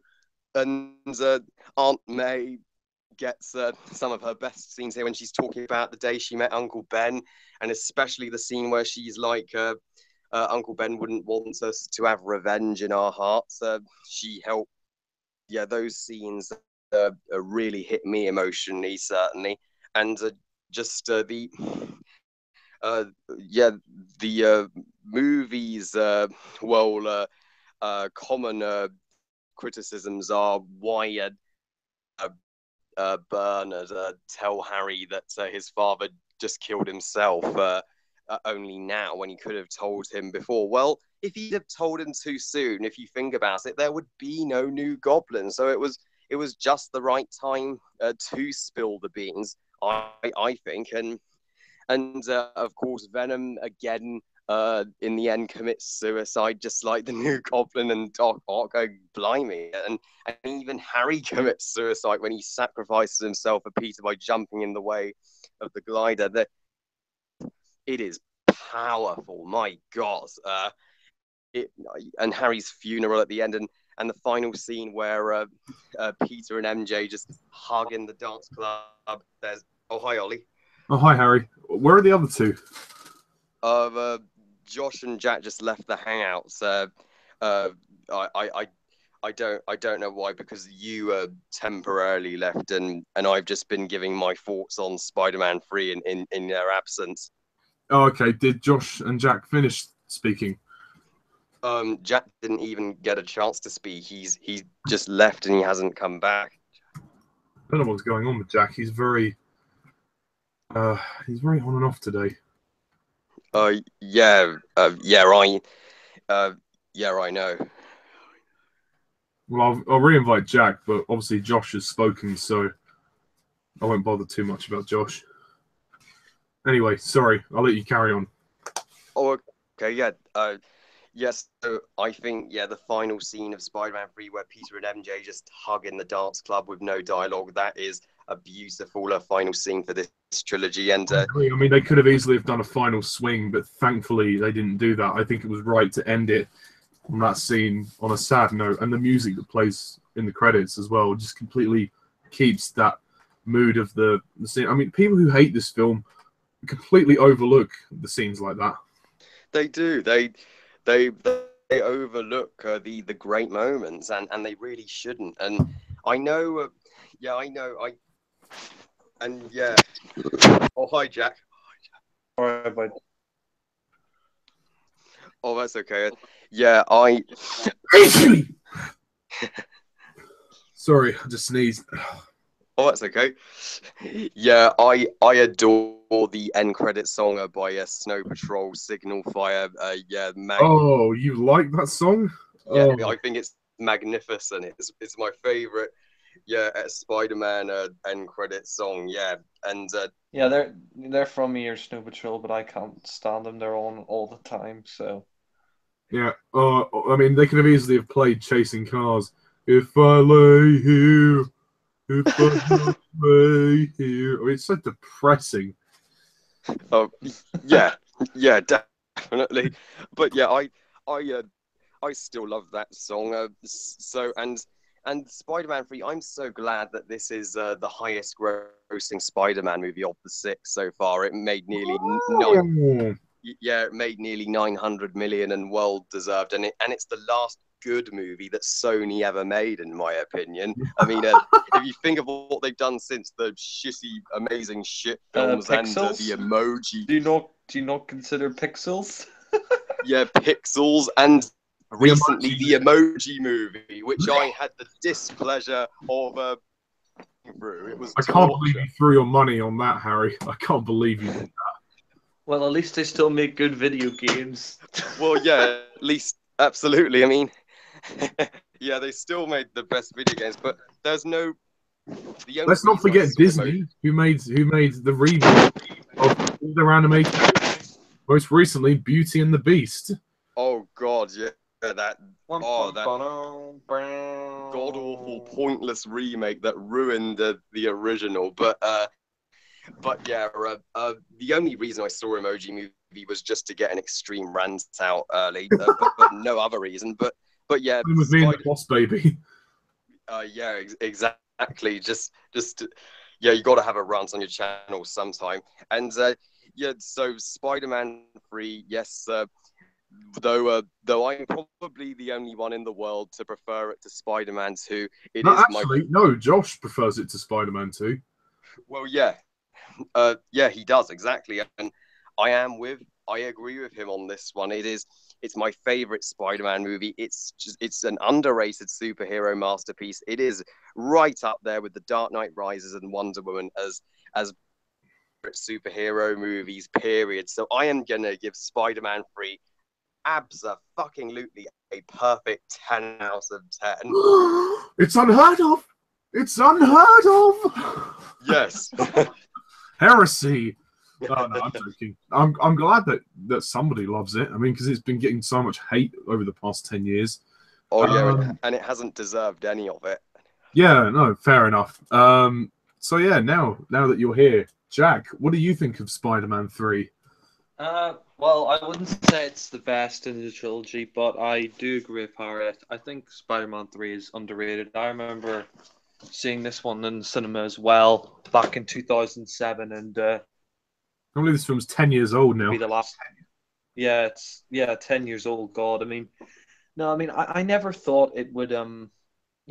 Like I never thought this was going to be the last Spider-Man film, and when I first watched. Well, of the Raimi trilogy, anyway. Sorry. Yeah.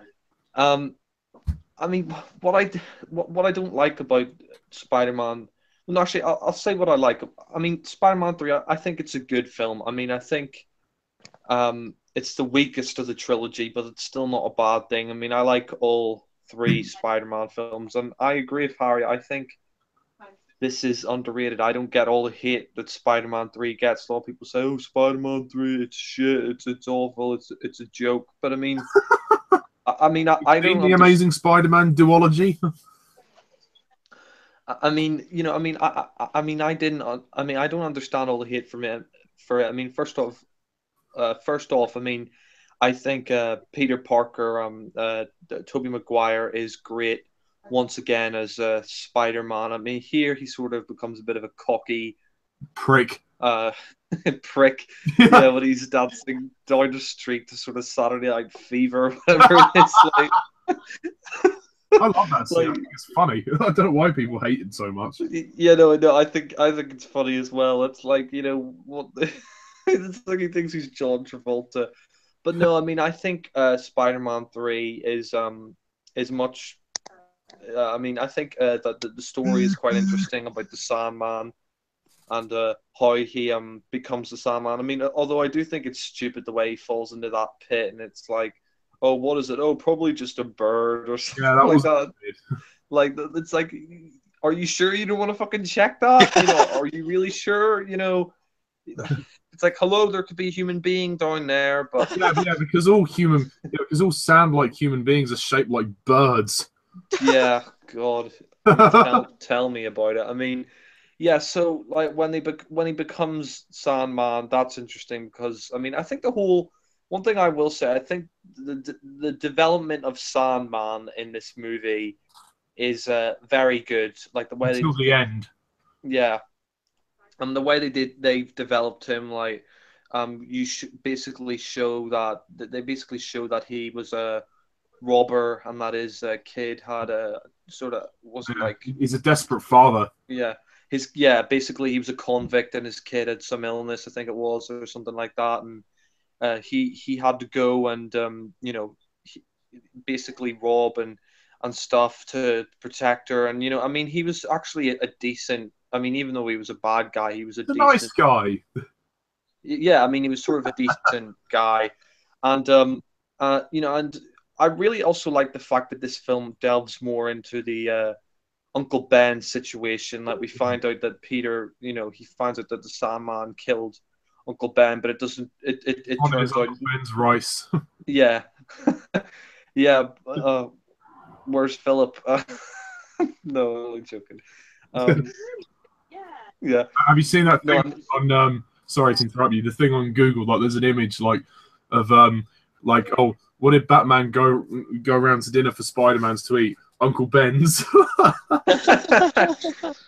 No, that's quite funny. But no, I mean, I think that the story of Sandman's very good, and the way he becomes Sandman, and like and his powers. I mean, I think the CGI is really good here.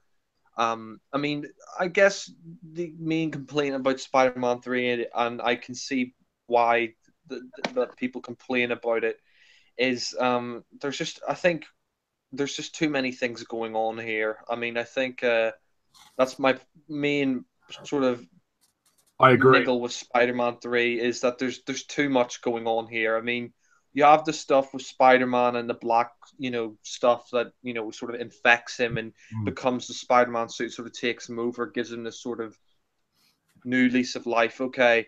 Do we really need that stuff? Like, I mean, like, especially that scene, like, where you see, Tobey Maguire, like, rip out of it. Like, it's, ugh, I mean... It makes the film disgusting. totally confused as well, because they're trying to maintain the camp tone that they had in the first two, but yet they're trying to go darker. It's conflicting, and it doesn't really make sense as to which one they're for. It doesn't mesh together. Yeah, I mean, I just think that that whole stuff with the black Venom, like thing that infects him, and then he becomes that Spider-Man. He's black. Yeah, and then he sort of he becomes this black sort of Spider-Man. Like that sounds a bit racist, but no, but no, I mean that's interesting. All the other stuff like I mean, I think there's too much going on. I think that stuff, you could have taken that out of the movie. There is some good stuff. I mean, I forgot to mention your guy with the mustache. J.K. Simmons.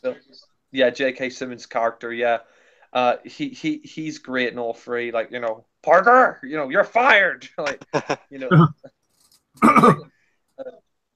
he's great. And he's actually he's in the new Batman film, I think, that's coming up. He's playing Commissioner Gordon. I mean, apparently he wanted to come back for Homecoming, but they said no because he was in the new Batman movie. Well, they missed a trick there. Yeah. Marvel. But no. Yeah, I mean, because he's great in all three films. I mean, he's actually the highlight of. He would have actually made the Amazing Spider-Man a lot better. Yeah. He would have made the Amazing Spider-Man a lot better. But I mean, as for Spider-Man 3, I mean, all that stuff to the Black Spider-Man stuff, I don't really like. It just sort of goes on too long. The stuff with Harry, I think, is probably the best. Like, where Harry. Oh yeah. No, like, no, the stuff with where he basically finds out that that he finds out that Peter Parker killed, but Spider-Man killed his father, but like he sort of tries to, he goes on he gets injured, and I mean, I think the action scenes in here are pretty good. But the one thing I would say you could have just got completely rid of was Venom. Like, he added nothing to the movie. I'm sorry. I mean, I really love Venom as a character. I used to have like the Venom like toy like action figure, and I used to watch Spider-Man. Like, I used to watch. Jack, be glad to know there's a Venom film coming along very soon. Oh, I didn't know that. But yeah. Yeah. But I mean, I like Venom as a character, and I had the toy that sort of squirted out that Venom sort of slime when I was a kid, and I had all of that. I had I watched the cartoon, the Amazing Spider-Man cartoon or whatever it was, which was which I really enjoyed. But as for the other stuff, I mean, I think there's just too much going on here. Like, the stuff with Harry's good, and like when his face gets blown up when he's chasing after Spider-Man, that's a good action scene, and that really, that really puts James Franco's character to go mad. He basically completely goes utterly nuts after that because he wants to kill him, and then he loses his memory.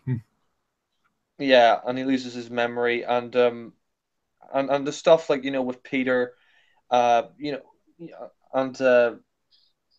sorry, just trying to come off the top of my head. Yeah, so the stuff with like the Sandman, I think, is good. Stuff with Harry, I think, is good, but Venom just adds nothing to the movie. I mean, he's hardly in the movie. He gets basically fuck all to do.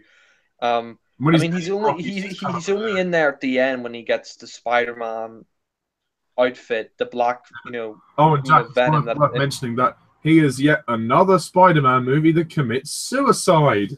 Yay! Yay! He jumps back into the symbiote when Peter blows it up. Yeah. No, I mean I don't get that. I mean, I really don't get that stuff. I mean, I just think the Venom subplot's pointless, and the Black Spider-Man stuff is pointless. I'll remind you about Gwen Stacy as well. Yeah, Gwen Stacy. Yeah, she basically becomes. Why was she in it? I don't know. That's another thing.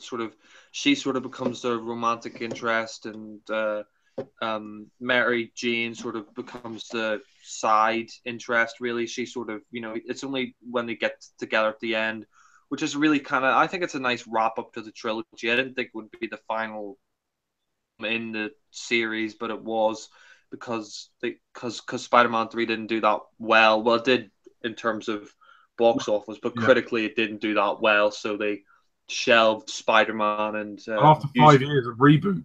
Yeah, which we didn't need. We could have just had Spider-Man 4 and Sam Raimi could have done that. I mean, I think the ending's nice when he's in the jazz club and he goes up to her and they start dancing. I think all that stuff's really good.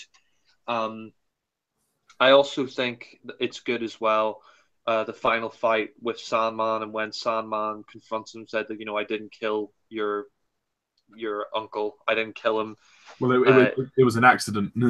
Yeah, it wasn't him, it was the other guy anyway. Like, he sort of came in and shot him, and when he was standing there, and he was telling him basically, you don't need, like, because Uncle Ben was giving him advice, basically, you don't need to do this stuff, you don't need to do any of this. And some people thought that was a cop-out, like him basically killing Uncle Ben by accident.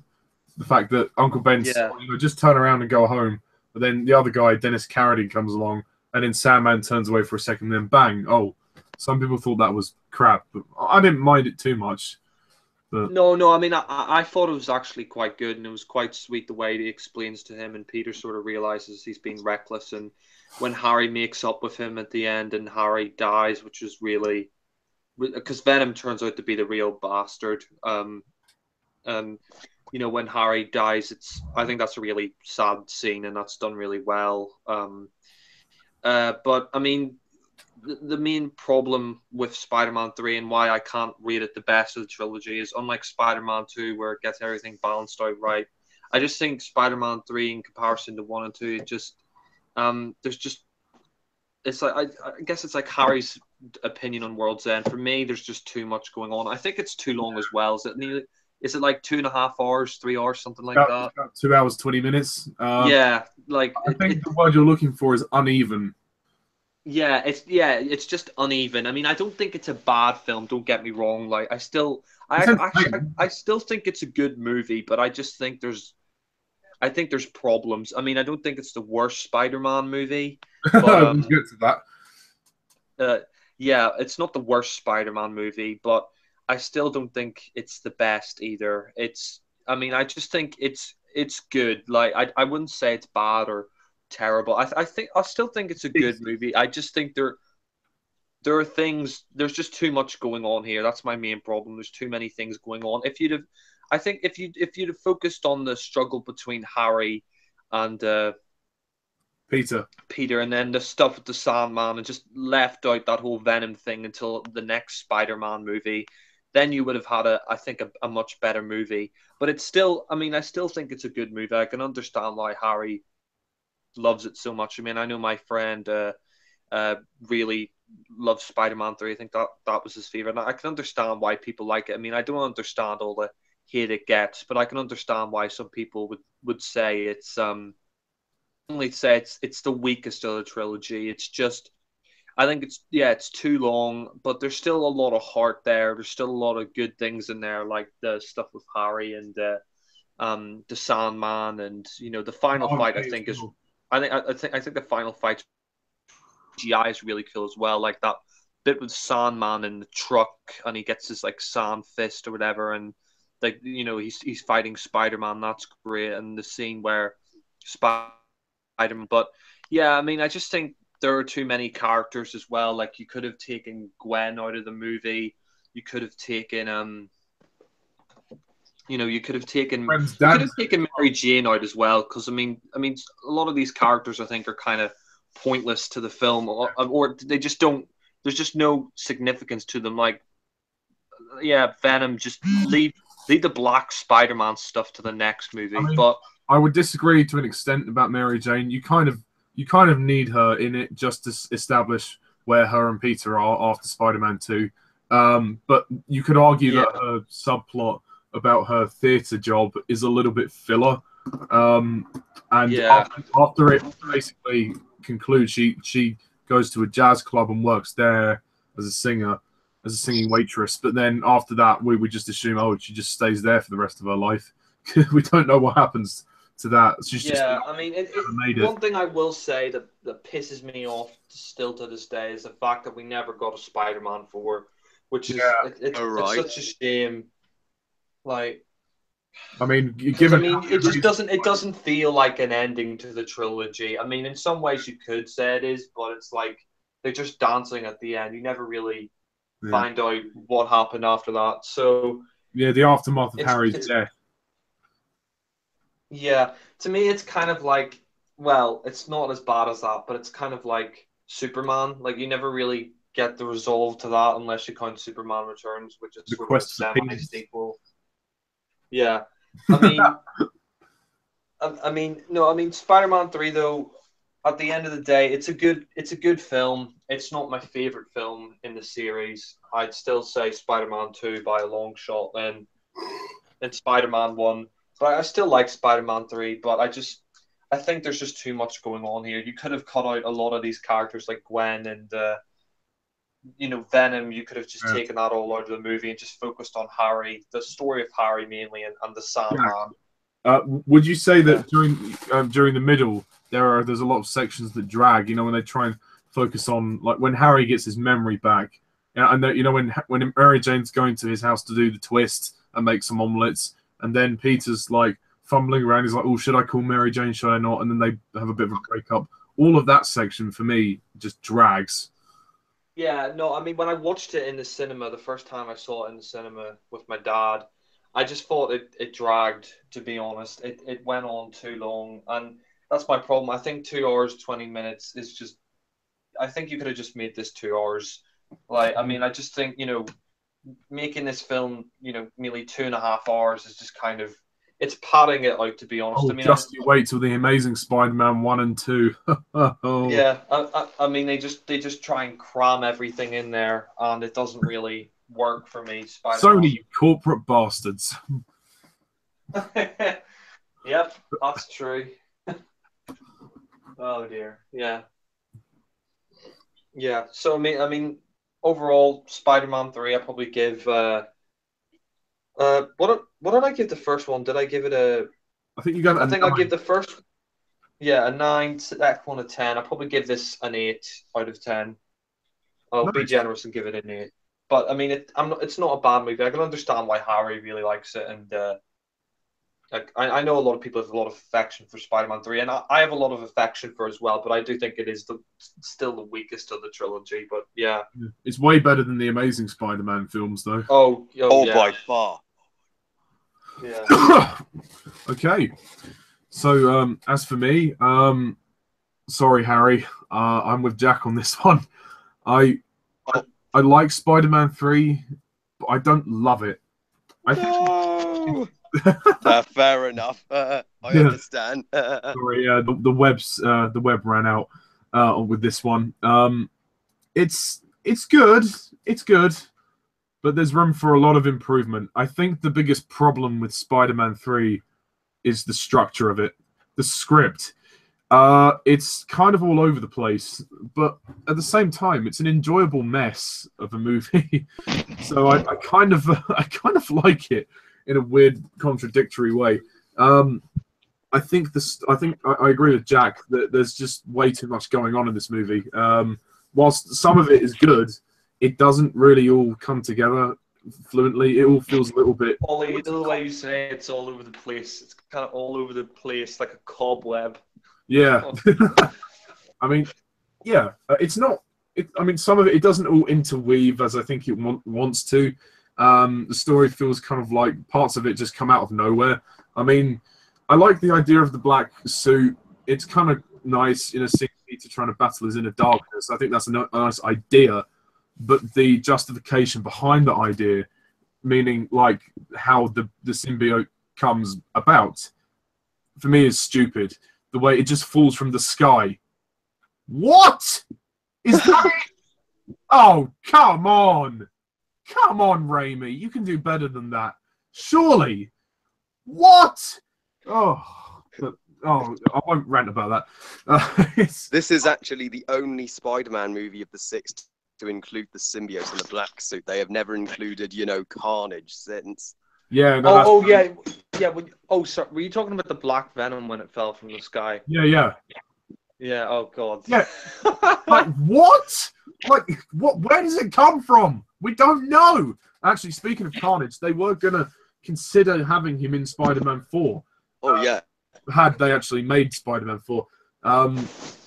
Yeah, I would have been interested to see that. Hopefully he makes an appearance in the Venom film. Anyway, back to Spider-Man 3. And then, they're throwing in so much. I mean, I agree with the original decision to make this movie. If you want to include everything that you have in this movie into the movie, I'd say make it 2 films, because seriously, there's too much going on here. And at times it's very, not convoluted, a little bit incoherent, to say There's this. a lot going on, but it's never boring for me. No, I mean, fair enough. I just think some of it weighs the movie down, and the movie is trying to tug itself along. I think it's an overambitious effort. They're trying to make it big and spectacular, and I think they kind of lost sight of the story, which is a shame. I mean, there are great aspects of the story. Like I said, symbiote, nice idea, but the falling from the sky, what the fuck?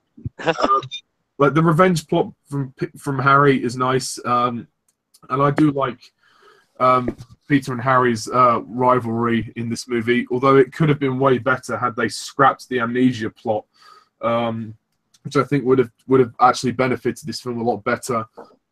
Because then they just waste time with Peter and Harry being friends again.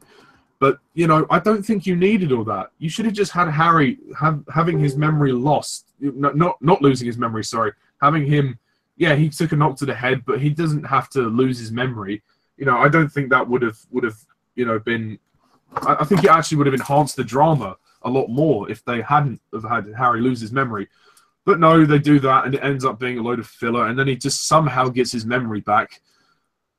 Right? Okay. Yeah, I'll go with it. It's a Spider-Man movie.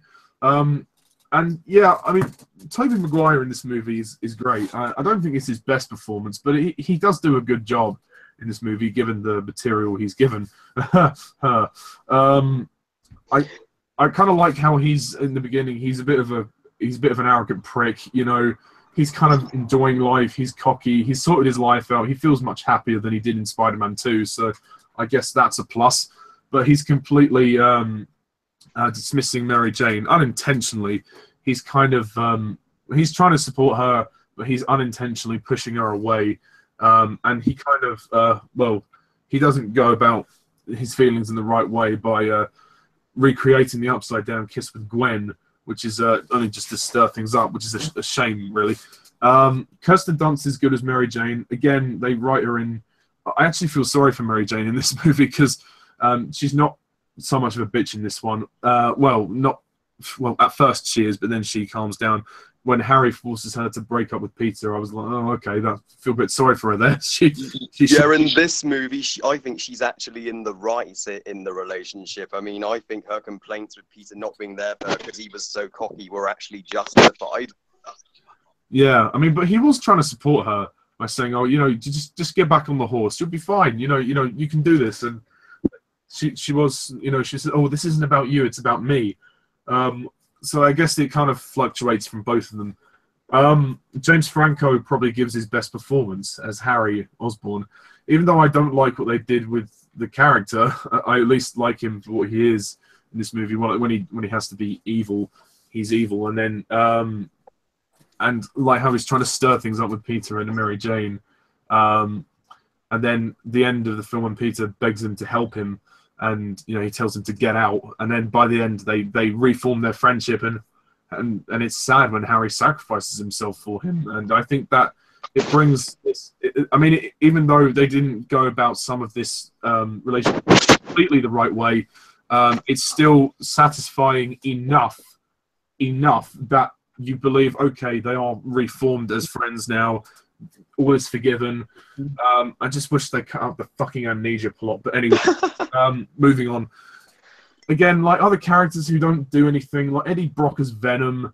Again, I know this criticism has been said by so many people, and I'm sorry, Harry and Josh. I'm really sorry. I just think 3 villains is too many. I just think 3 villains is too many. I say have 2 villains. 2 villains. Harry should be one of the villains. As in Harry Osborn, and the Sandman, because those were the only 2 that kind of linked to the main story. Venom, I mean, obviously it wasn't Raimi's fault. It was the studio interfering, like saying, oh, you have to shove Venom in there, you have to shove Venom in there, you have to shove Venom in there. Probably with very limited time as well. Like Eddie Brock, the character, he's like a whiny brat. Like, I mean, when he's like, oh, what the hell? And he's like, you know, oh, Parker, you're such a Boy Scout. When are you going to give Guy a break? The way he's just moaning all the time, and he's, I mean, not as much as Hayden Christensen from Attack of the Clones. Oh, I mean, God. Not to that extent, but he's a bit annoying. I think Topher Grace was a miscast. I just find him so annoying in the role when he comes in. Told to be back. Like when he comes into the Daily Bugle to see J.K. Simmons, when he's going just shut the fuck up. Oh, fuck off. God's sake. I mean, when he's Venom, he's not so bad, but as Eddie Brock, he's just relentlessly annoying. I just want to shut the fucking guy up. He has a face you just want to punch. I mean, is it any wonder why Gwen Stacy doesn't want to go out with him? Oh, but anyway. Well, to be fair, you actually get his motivation why he turns to the dark side. I mean, because Peter gets him fired and starts hissing on his girlfriend. Yeah, funny you should say that. The dark side of mentality. Then he tells God that he wants God to kill Peter Parker. That was... Yeah. Unfortunately, it doesn't work like that. But it's interesting how it was reduced to that. It got to that point where he was like, I literally want you to kill this guy. He's ruined my life. And I guess in a way, Peter is a bit of a dick towards him. But at the same time, Eddie Brock he's a little whiny kid. Like, yeah, couldn't give a fuck.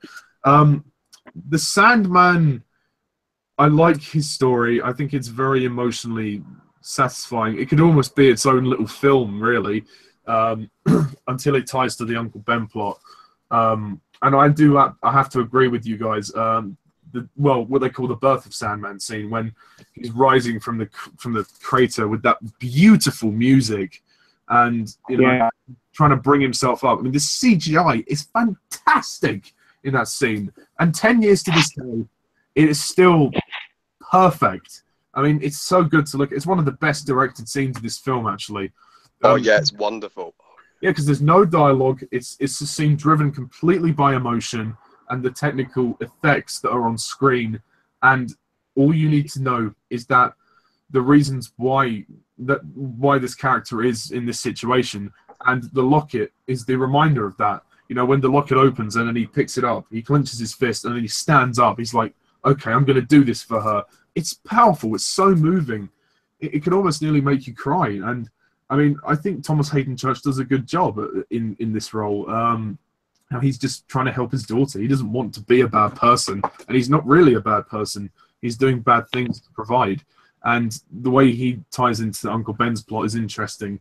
How he never actually intended to kill Uncle Ben. It was only an accident, which in a way is kind of a bit surprising, but at the same time, it makes sense because, you know, he's not a bad person. He says, you know, I don't ask for forgiveness. I just want you to understand that it wasn't intentional to kill him. And Peter obviously forgives him, which is nice. But then Sandman just flies away. What? So does he actually get the money to cure his daughter? What? We don't know. It's never explained. That's the one thing that pisses me off about it. Yeah, it's not even explained, and even the last line he says before he flies away is the only thing left to me now is my daughter. I'm like, are you going to cure your daughter? I'm like, why would you just fly away? I assume that he goes to continue his journey to cure his daughter, but there's no resolution. That's what pisses me off. The only thing they resolve with Sandman is the Uncle Ben death. But what happens to his daughter? Does she die? Does she get cured? We don't know. I know it's a small part of the plot, but come on. If you're going to establish it, at least give it some closure. Oh, yeah. That's why I say it fails on structure. It doesn't know how to structure itself. The script is bloated. There's too much going on. I mean, I like Aunt May in this movie. She has some good scenes, and I love her scenes, actually, because, again, she's the voice of reason for Peter. And when Peter comes over to her flat saying, oh, I'm going to propose to Mary Jane, and she tells him the story of how Uncle Ben proposed to her, I thought that was a lovely scene. And I could imagine, I just pictured it in my head, like Cliff Robertson and Rosemary Harris younger in that scene, like where, in a scene where she proposed to him, he proposed to her, sorry. And I can just imagine it. I think it's wonderful. Those scenes are what I look for. And then the other scene, a couple of other scenes where she says, "Oh, revenge is like a poison; it can take you over," and you know, or you turn into something ugly. Yeah, exactly. And I love that message. How, you know, we shouldn't let revenge consume us because it can drive us. Revenge. Sorry. Revenge just once you go on the revenge path, it's hard to get out of it. Yeah, exactly. And then the last scene that she's in, where Peter says, "Oh, you know, I didn't propose. I'm not ready," and because he's just got rid of the symbiote, he feels so guilty for what he's done to Mary Jane. Now he's humiliated her, although he never actually apologized to her. But we'll assume that he did. And then she says, "You're a good person. I know you'll put it right in time." She doesn't tell him off. She says, you know, she understands he's a human. He makes mistakes, and she leaves the ring there for him for whenever he needs to propose. And I assume that if they were going to do a Spider-Man 4, Peter and MJ would probably get married. But we'll assume that they get married after the end of this movie. But again, it's the door is left open as to whether they actually do get married. Yeah, I mean, why the fuck was Gwen Stacy in the movie? I think she was pretty much Venom's motivation for turning bad. Because Sony authorized said, "Hey, Sam Raimi, if wants Stacy, you gotta put her in here." Just like they do with. I know that. I mean, in the sense of the story, like, because all she did was she needed to be saved. She doesn't want purpose to the story. Sorry? She's just dirt. I love Triangle, Yeah, I guess so. to be honest. I mean, it's nothing against Bryce Dallas Howard. Bryce Dallas Howard is fine. But again, there's just not much of a character there. You could have removed her from the film. It wouldn't have made much difference. Again, this love triangle plot is completely pointless. I mean, well, okay, maybe they could have simplified it and had the Harry moment where Harry says to MJ, "You've got to break up with Peter, or I'll kill him," basically. But the whole thing with Eddie Brock and Gwen Stacy added in as well. You didn't need that. That's just overcomplicating it too much. Remove those characters and just keep it simple.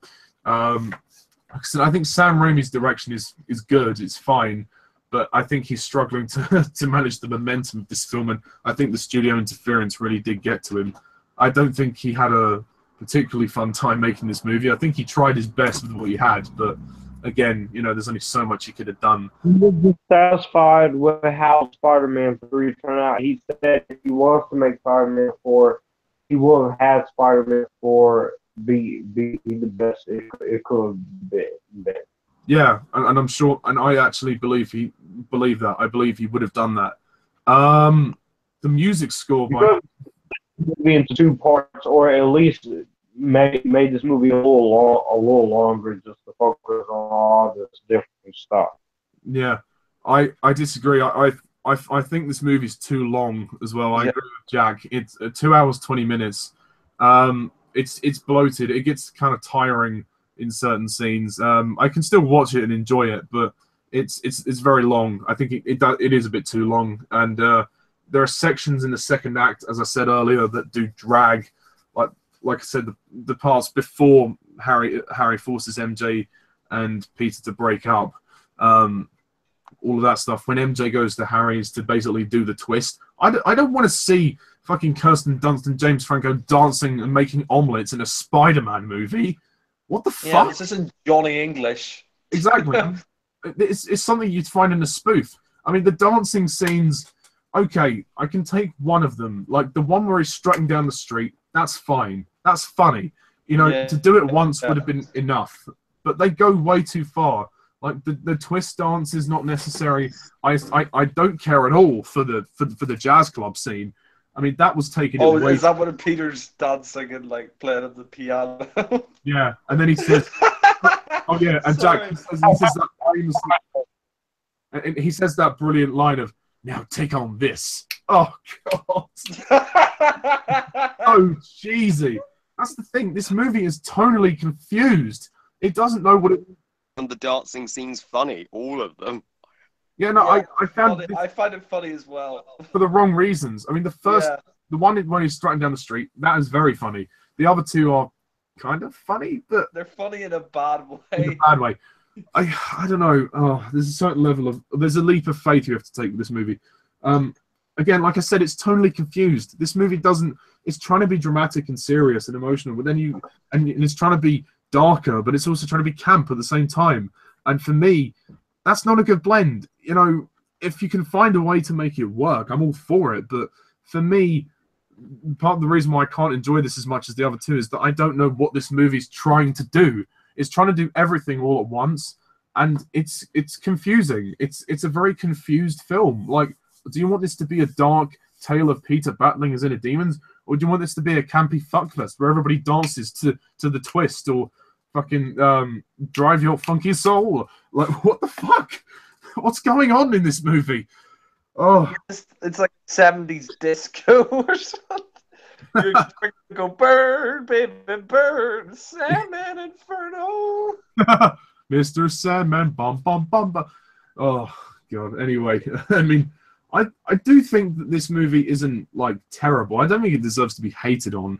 It's a perfectly adequate, decent, good enough ending to the trilogy. There's enough in there for me to say it's good, and there are stuff in there that I liked, and it wrapped it up nicely. This movie does wrap up the trilogy very well. It does at least try to tie itself into the first two, and it does a competent job of it. I do think this movie has fantastic action sequences. That's one thing Spider-Man 3 is going for it. The spectacle. There's a lot more action as well than the first two combined. The opening action scene with Peter and Harry in the air, I think is great because we actually get to see Peter fighting in his normal clothes, whereas he's instead of Spider-Man, and he actually makes the fight much more personal. I feel because he's going after the man behind the mask, who is now Peter, his once best friend, which is interesting. There's a couple of fights with Sandman. The one in the subway is probably the one that stands out more. And then you have the fight with Peter and Harry in Harry's mansion, which is a very gritty fight. That's a very well choreographed fight sequence. And then the climax, which is epic, the construction fight battle where Harry and Peter team up to take on Venom and Sandman, which I really like. But again, another cliche. Mary Jane has to be saved again. And another villain commits suicide again. I mean, okay, I'll go with it. But we've seen this twice before.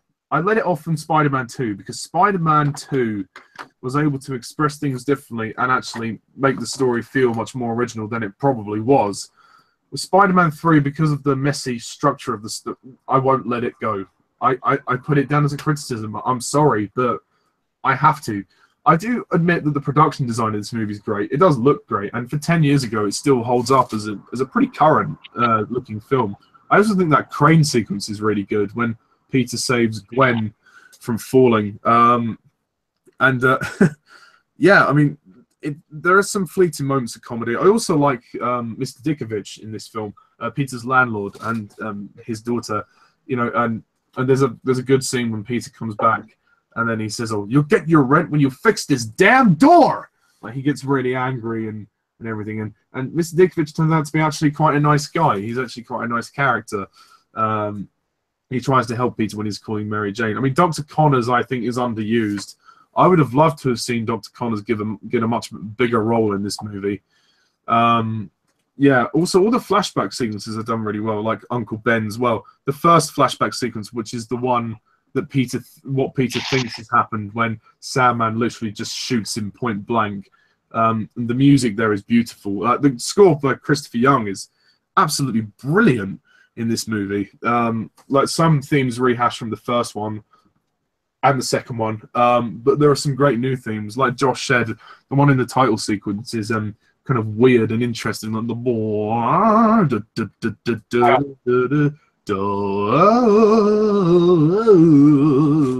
I think it's really cool, actually. Yeah, and obviously, like the main heroic epic themes. And I really love the end of this movie. The death of Harry is very sad.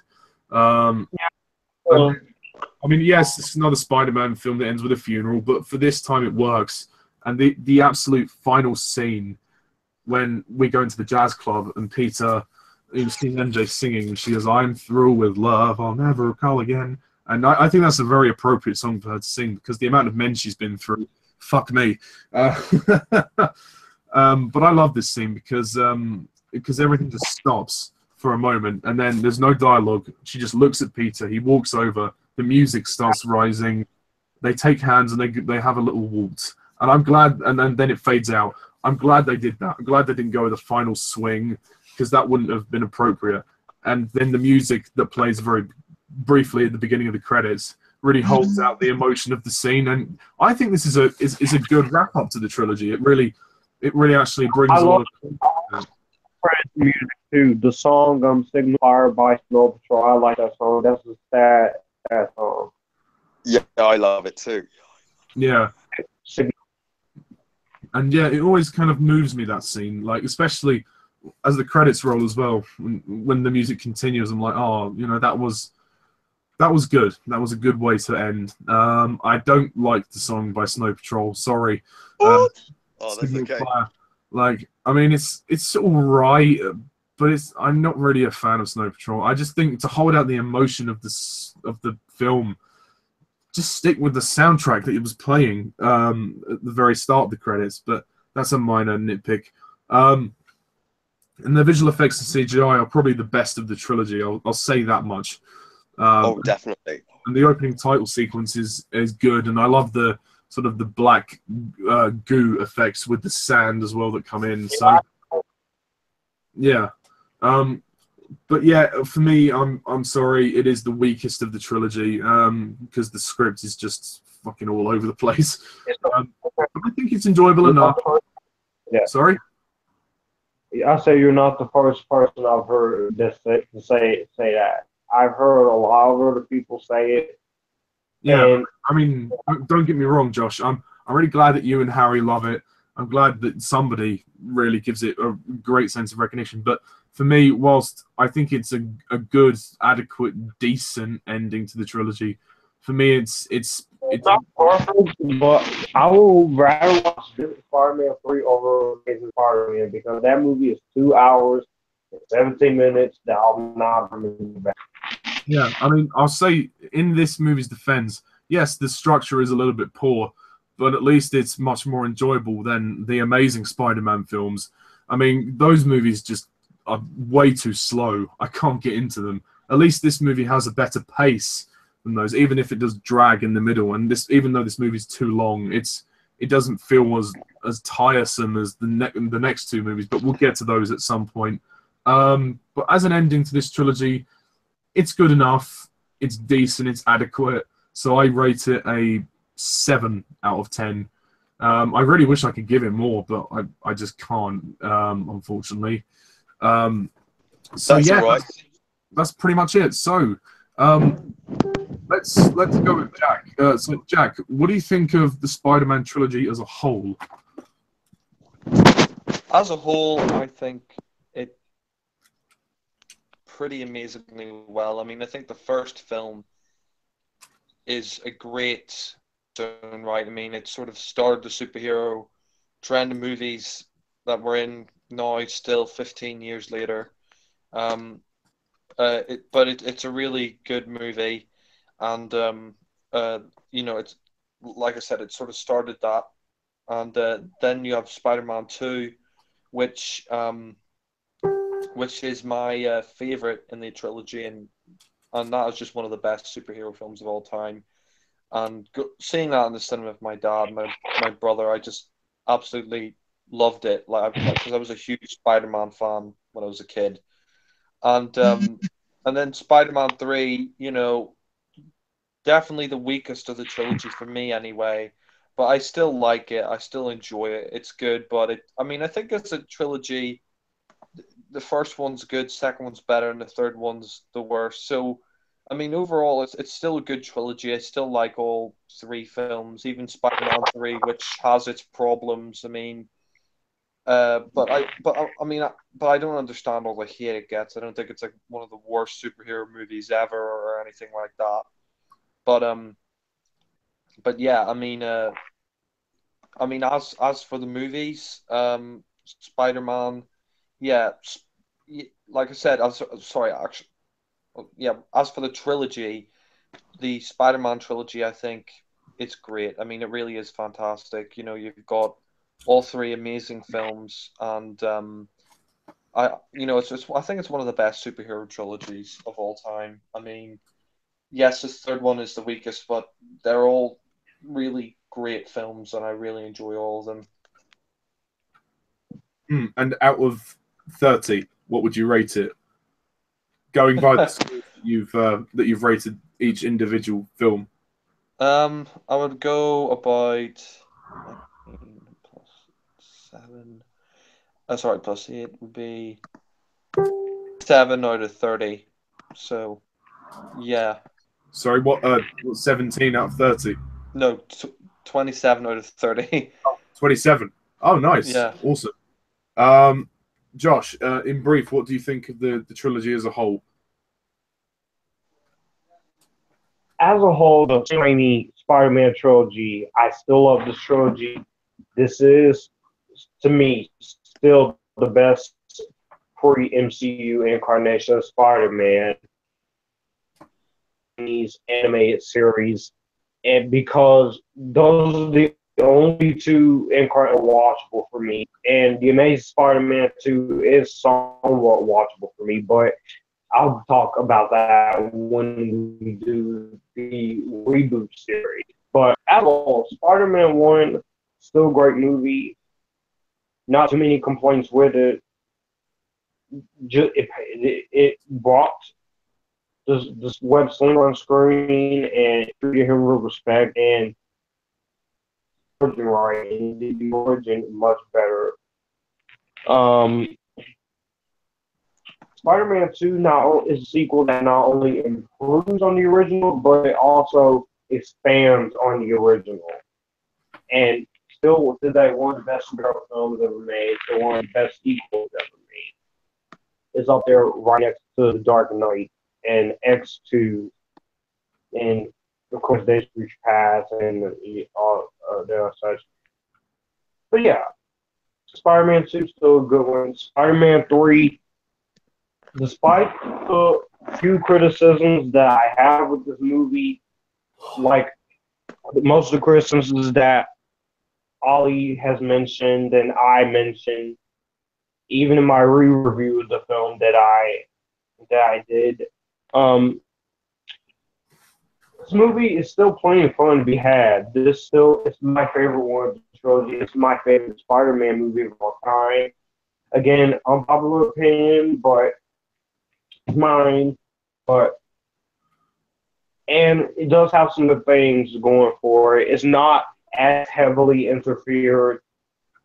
And at least, unlike The Amazing Spider-Man 1 and Pirates of the Caribbean at World's End, this movie is more focused and balanced because even on rewatches with Pirates of the Caribbean at World's End, I do like it on rewatches, but that movie still convoluted, man. And it is way too long. Yeah, it's too long. But I get it with the runtime because they had a lot of stuff to wrap up, but it should have been shorter. But Spider-Man 3, despite the issues I have, it's still a fun movie. I don't think it's horrible.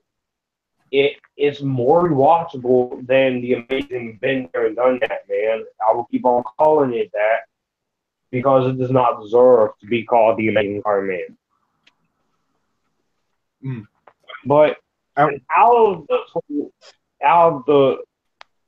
the 30 scale, I would rate this trilogy at a 28 out of 30. 28. So that's all of your 3 scores added up to. Yes. Excellent. So, Harry. Well, these movies we can gladly say are the good Spider-Man movies, the best ones by far. Oh yeah. I would watch this trilogy over both amazing shit movies combined any day, and I'd even watch them all over Homecoming. Even though I like Homecoming, I do think it's a little overrated. But I agree. Glad we agree. Yeah, and just I love obviously the first Spider-Man from 2002. That's redefined superhero movies, and just Spider-Man 2 is even better. That's proved that sequels can be better than the original. And Spider-Man 3, like Josh said, it's not the popular opinion, but I love it. It's better than Spider-Man 2. I say it's a perfect conclusion and wrap up to this trilogy. And just this is honestly one of my 10 favorite movie trilogies. Obviously, my favorites would be the Lord of the Rings, the Dark Knight trilogy, and Toy Story. But the Sam Raimi Spider-Man trilogy would definitely. Oh, Harry, I meant to ask you. Sorry, have you ever seen the Godfather trilogy? I have, and I love, and I think the first 2 Godfather movies are classics. Though part 3 is the weakest, but still great. I the Godfather movies as well. Third one is the weakest, but I do like it. Yeah, I don't think it's as bad. I actually rewatched the first one recently. Sorry, Ollie. I was just gonna say I don't think the third one is as bad as everyone says. Yeah, no, I agree. I mean, my uncle recently rewatched it and he really liked it, and my mum rewatched it a couple of years back. I was gonna say because I was in Sicily, I rewatched the first one there and the second one, but I haven't watched the third one yet. So I'm gonna review those on my channel.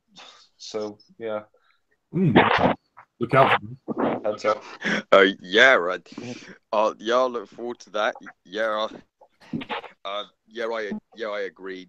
Godfather Part 3 is not as bad as people say it is, but probably the weakest. So yeah, this is in my top 10 favorite movie trilogies. It's the best adaptation of Spider-Man we've ever gotten, and probably will ever get. It's the best thing that Marvel has ever done. And I certainly prefer the Sam Raimi Spider-Man movies to all of the MCU. And yeah, this is a perfect trilogy for me. I'd give all three movies on a scale of 30, a 30 out of 30. Nice. So yeah, perfect. All right then. Yep. As for me, yeah, I think overall this is a very good trilogy. The third one does kind of let it down a little bit, but not so much. I think it tells a great story. It was the first sort of real introduction to superheroes that I had, other than X-Men, which came a bit later on. But I think the first Spider-Man movie was the first time I really sort of watched a superhero movie and really connected with it. And obviously, the second one was even better. Like Jack, I remember seeing it at the cinema. I was just so excited for it, and then blown away by it when going to watch it. And even to this day, it still blows me away. The third one, it's good, it's decent, but it again, the structure of it is a problem for me. But you know, overall, it's a highly enjoyable series of films. It's a shame they didn't carry on, but I think at least they made it to a trilogy, so a trilogy is good enough for me. You know, Tobey Maguire for me is the best Spider-Man. He will always be the best. I agree. I mean, even though I like Tom Holland, Tom Holland is very good, but I think, you know, it's going to take a while for me to really sort of warm to Tom Holland. Although I do think he's got potential. Andrew Garfield, I didn't really care for. He's just he's too good looking for Peter Parker. But we'll get next hangout. Yeah, Tobey Maguire, he is my favorite Spider-Man. I'm enjoying Tom Holland. I love the guy Spider-Man, but Andrew Garfield, I think Andrew Garfield is just okay. Terrible, but the fact that you turn Peter Parker into a douchebag that's so unlikable really pisses me off with the Amazing Spider-Man. Yeah. We'll talk more about Andrew Garfield in the next hangout, because we'll do the Amazing Spider-Man films in the next hangout. Yeah, the Sam Raimi Spider-Man trilogy is great. It's a shame the third movie didn't pan out to how he wanted, but I think it's at least good enough, you know. And I occasionally will go back to this trilogy, even the third one, and watch and enjoy them. And I think it's fantastic. It deals with some greatly mature themes, some better than others. But overall, yeah, it is probably one of the best superhero trilogies. I mean, in comparison to like the Dark Knight trilogy, I'm not entirely sure. I'd probably say that one is slightly stronger just because of the filmmaking. But I think both trilogies deal with similar themes in a very mature way. Although, obviously, the Dark Knight trilogy is much darker and grittier. So, yeah, they're very different tonally anyway. Favorite superhero movie trilogies up there with the original X-Men trilogy and the X-Men First Class trilogy and Dark Knight trilogy. Yeah, I mean, the original X-Men trilogy. Guys, we should just do a trilogies hangout soon. Talk about our favorite trilogies and like why. That'll be interesting, like a debate on our favorite trilogies. Oh yeah, we could do that. I mean, yeah. Well, sorry to interrupt. Sorry, I thought you'd said my name if you were like calling me or something. No, I was just saying like we should do like a trilogies hangout or something, like talking about our favorite trilogies and why they're our favorites, you know, that kind of thing. Yeah, I mean, I'd be up for that. Yeah. I mean, what Josh said. I mean, the original X-Men trilogy it starts out very well, but I think the third one lets it down a little bit. But it's okay. I mean, I think X-Men 1 is good.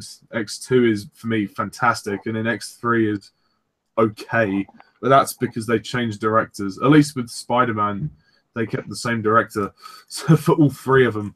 So thank God for that. And same with the Dark Knight trilogy with Christopher Nolan.